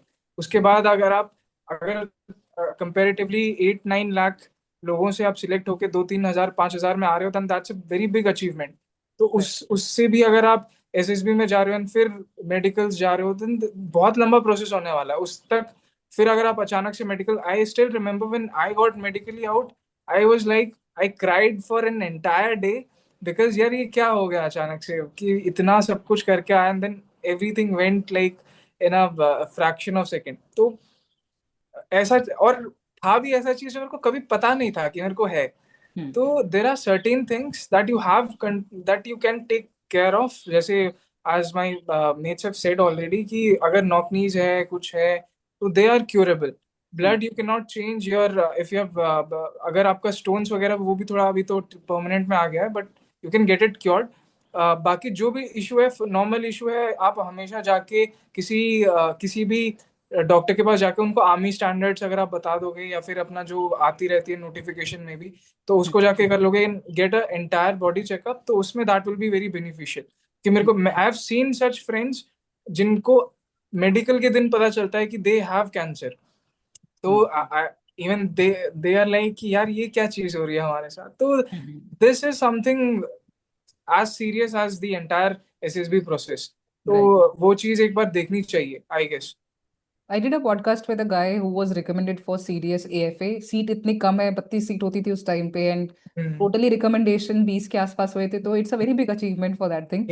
He got medically unfit. So air force का मैंने जर्नली देखा है कि उसका जो मेडिकल क्राइटेरियाज हैं, specially if you going for flying branch, बहुत critical है rather than army. And then he gave couple of attempts, and right now he's lieutenant, so he's already commissioned. So that was a thing जो मुझे लगता है कि काफी ज्यादा ध्यान रखने की जरूरत है. मेडिकल्स तो सबसे टॉप मोस्ट प्रायोरिटी में रखें. You three of you have got not only just got the recommendation, but you're about to join the academy, and you have already lived each and every moment. चाहे वो return clear करना हो, चाहे वो sleepless nights हो, चाहे SSB को you started living, you prepared in that way, so that you not only get the recommendation, you were well prepared for the medicals. I think we have entirely covered all the three major areas, चाहे वो preparation हो, written हो, medicals हो, merit हो. But merit के साथ साथ जो joining letter है काफी importance रखता है, क्योंकि it entirely changes the perspective people around us, what they feel about us. So anything you have seen, major changes जो आपको अपनी day to day life में feel हो रहा है, because you are just about to join the academy, and the time when you are into preparation, तो कुछ आपने ऐसा change feel किया? मैम हम तो यही देखते हैं, घर वाले इस टाइम काफी इमोशनल हैं. सब यही है, सब केयर कर रहे हैं कि कितनी ज्यादा भी लास्ट के 10 डेज रह रहे हैं तो कितना टाइम स्पेंड कर पाए एक साथ. और ज्वाइनिंग लेटर आने के बाद तो मैम ये खुशी थी कि मतलब मेरे गांव में मैं शायद से फर्स्ट गैजेटेड ऑफिसर या ऑफिसर टाइप किसी में गया होऊंगा आर्मी में. और आर्मी में जाना एक वैसी प्राउड की बात होती है, तो गांव वाले बहुत ज्यादा ही खुश हैं. तो अभी अभी से ही वो लोग प्लान करने की जब मैं वापस आऊंगा तो हम ये करेंगे वो करेंगे. मैंने बोला अभी हाँ, पहले ट्रेनिंग कंप्लीट हो जाए 1 साल. और अभी Right. घर वालों का ही पूरा सपोर्ट था शुरू से, स्टार्टिंग से मेरे पापा भाई मम्मी सबका ही सपोर्ट था. तो उनकी वजह से ये सब अचीव कर पाया. तो वही खुशी है हम कि उनको जो जो उन्होंने मेरे को इतना सब कुछ संभाला पाला, उसके लिए मैं कुछ उनका रिटर्न कर पाया. बस ma'am. And same feeling for my parents, man.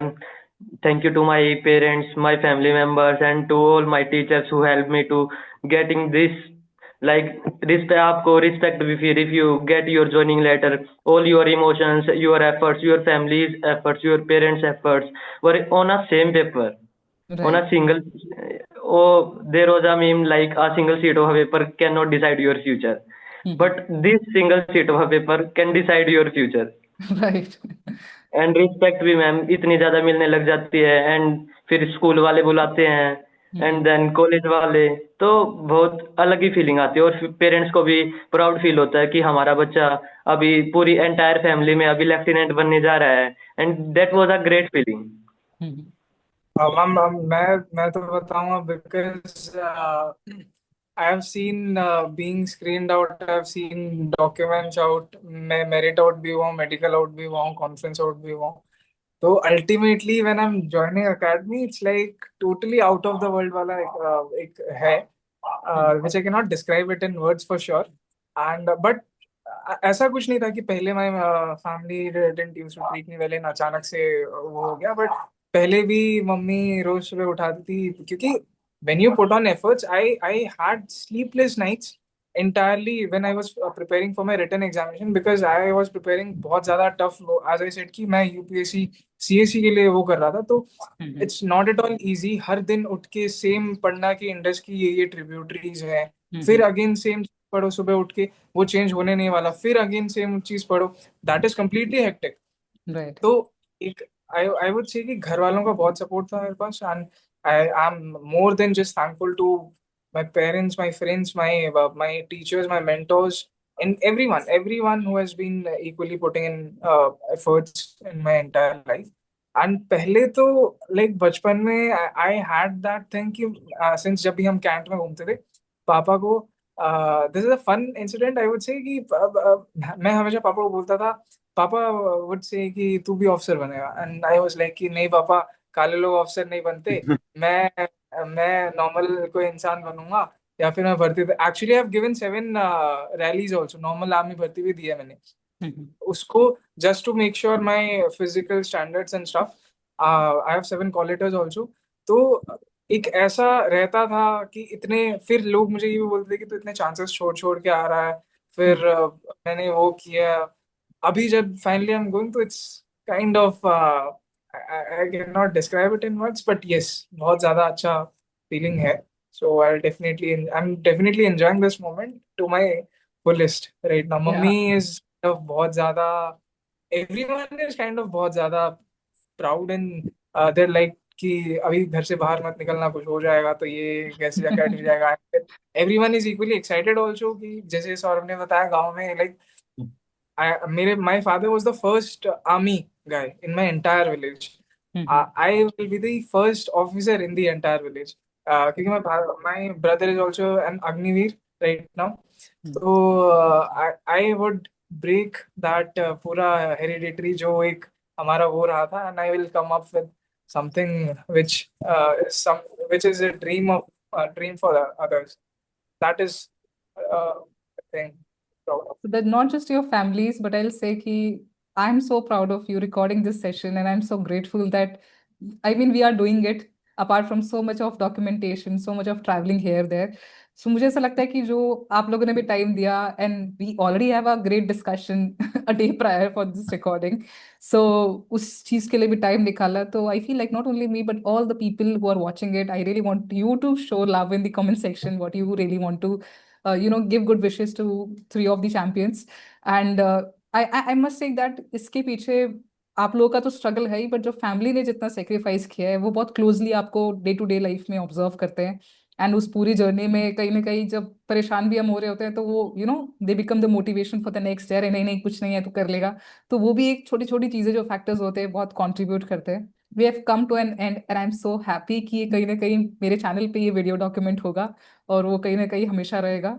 So thank you so much for choosing me and the platform, for sharing your journey. And it's an incredible journey to be documented, I must say. So thank you so much for your time. Thank you so much, thank ma'am. You, you too ma'am. Thanks for watching the video, and let me know in the comment section below if you have any doubts. Follow for more such content. Jai Hind.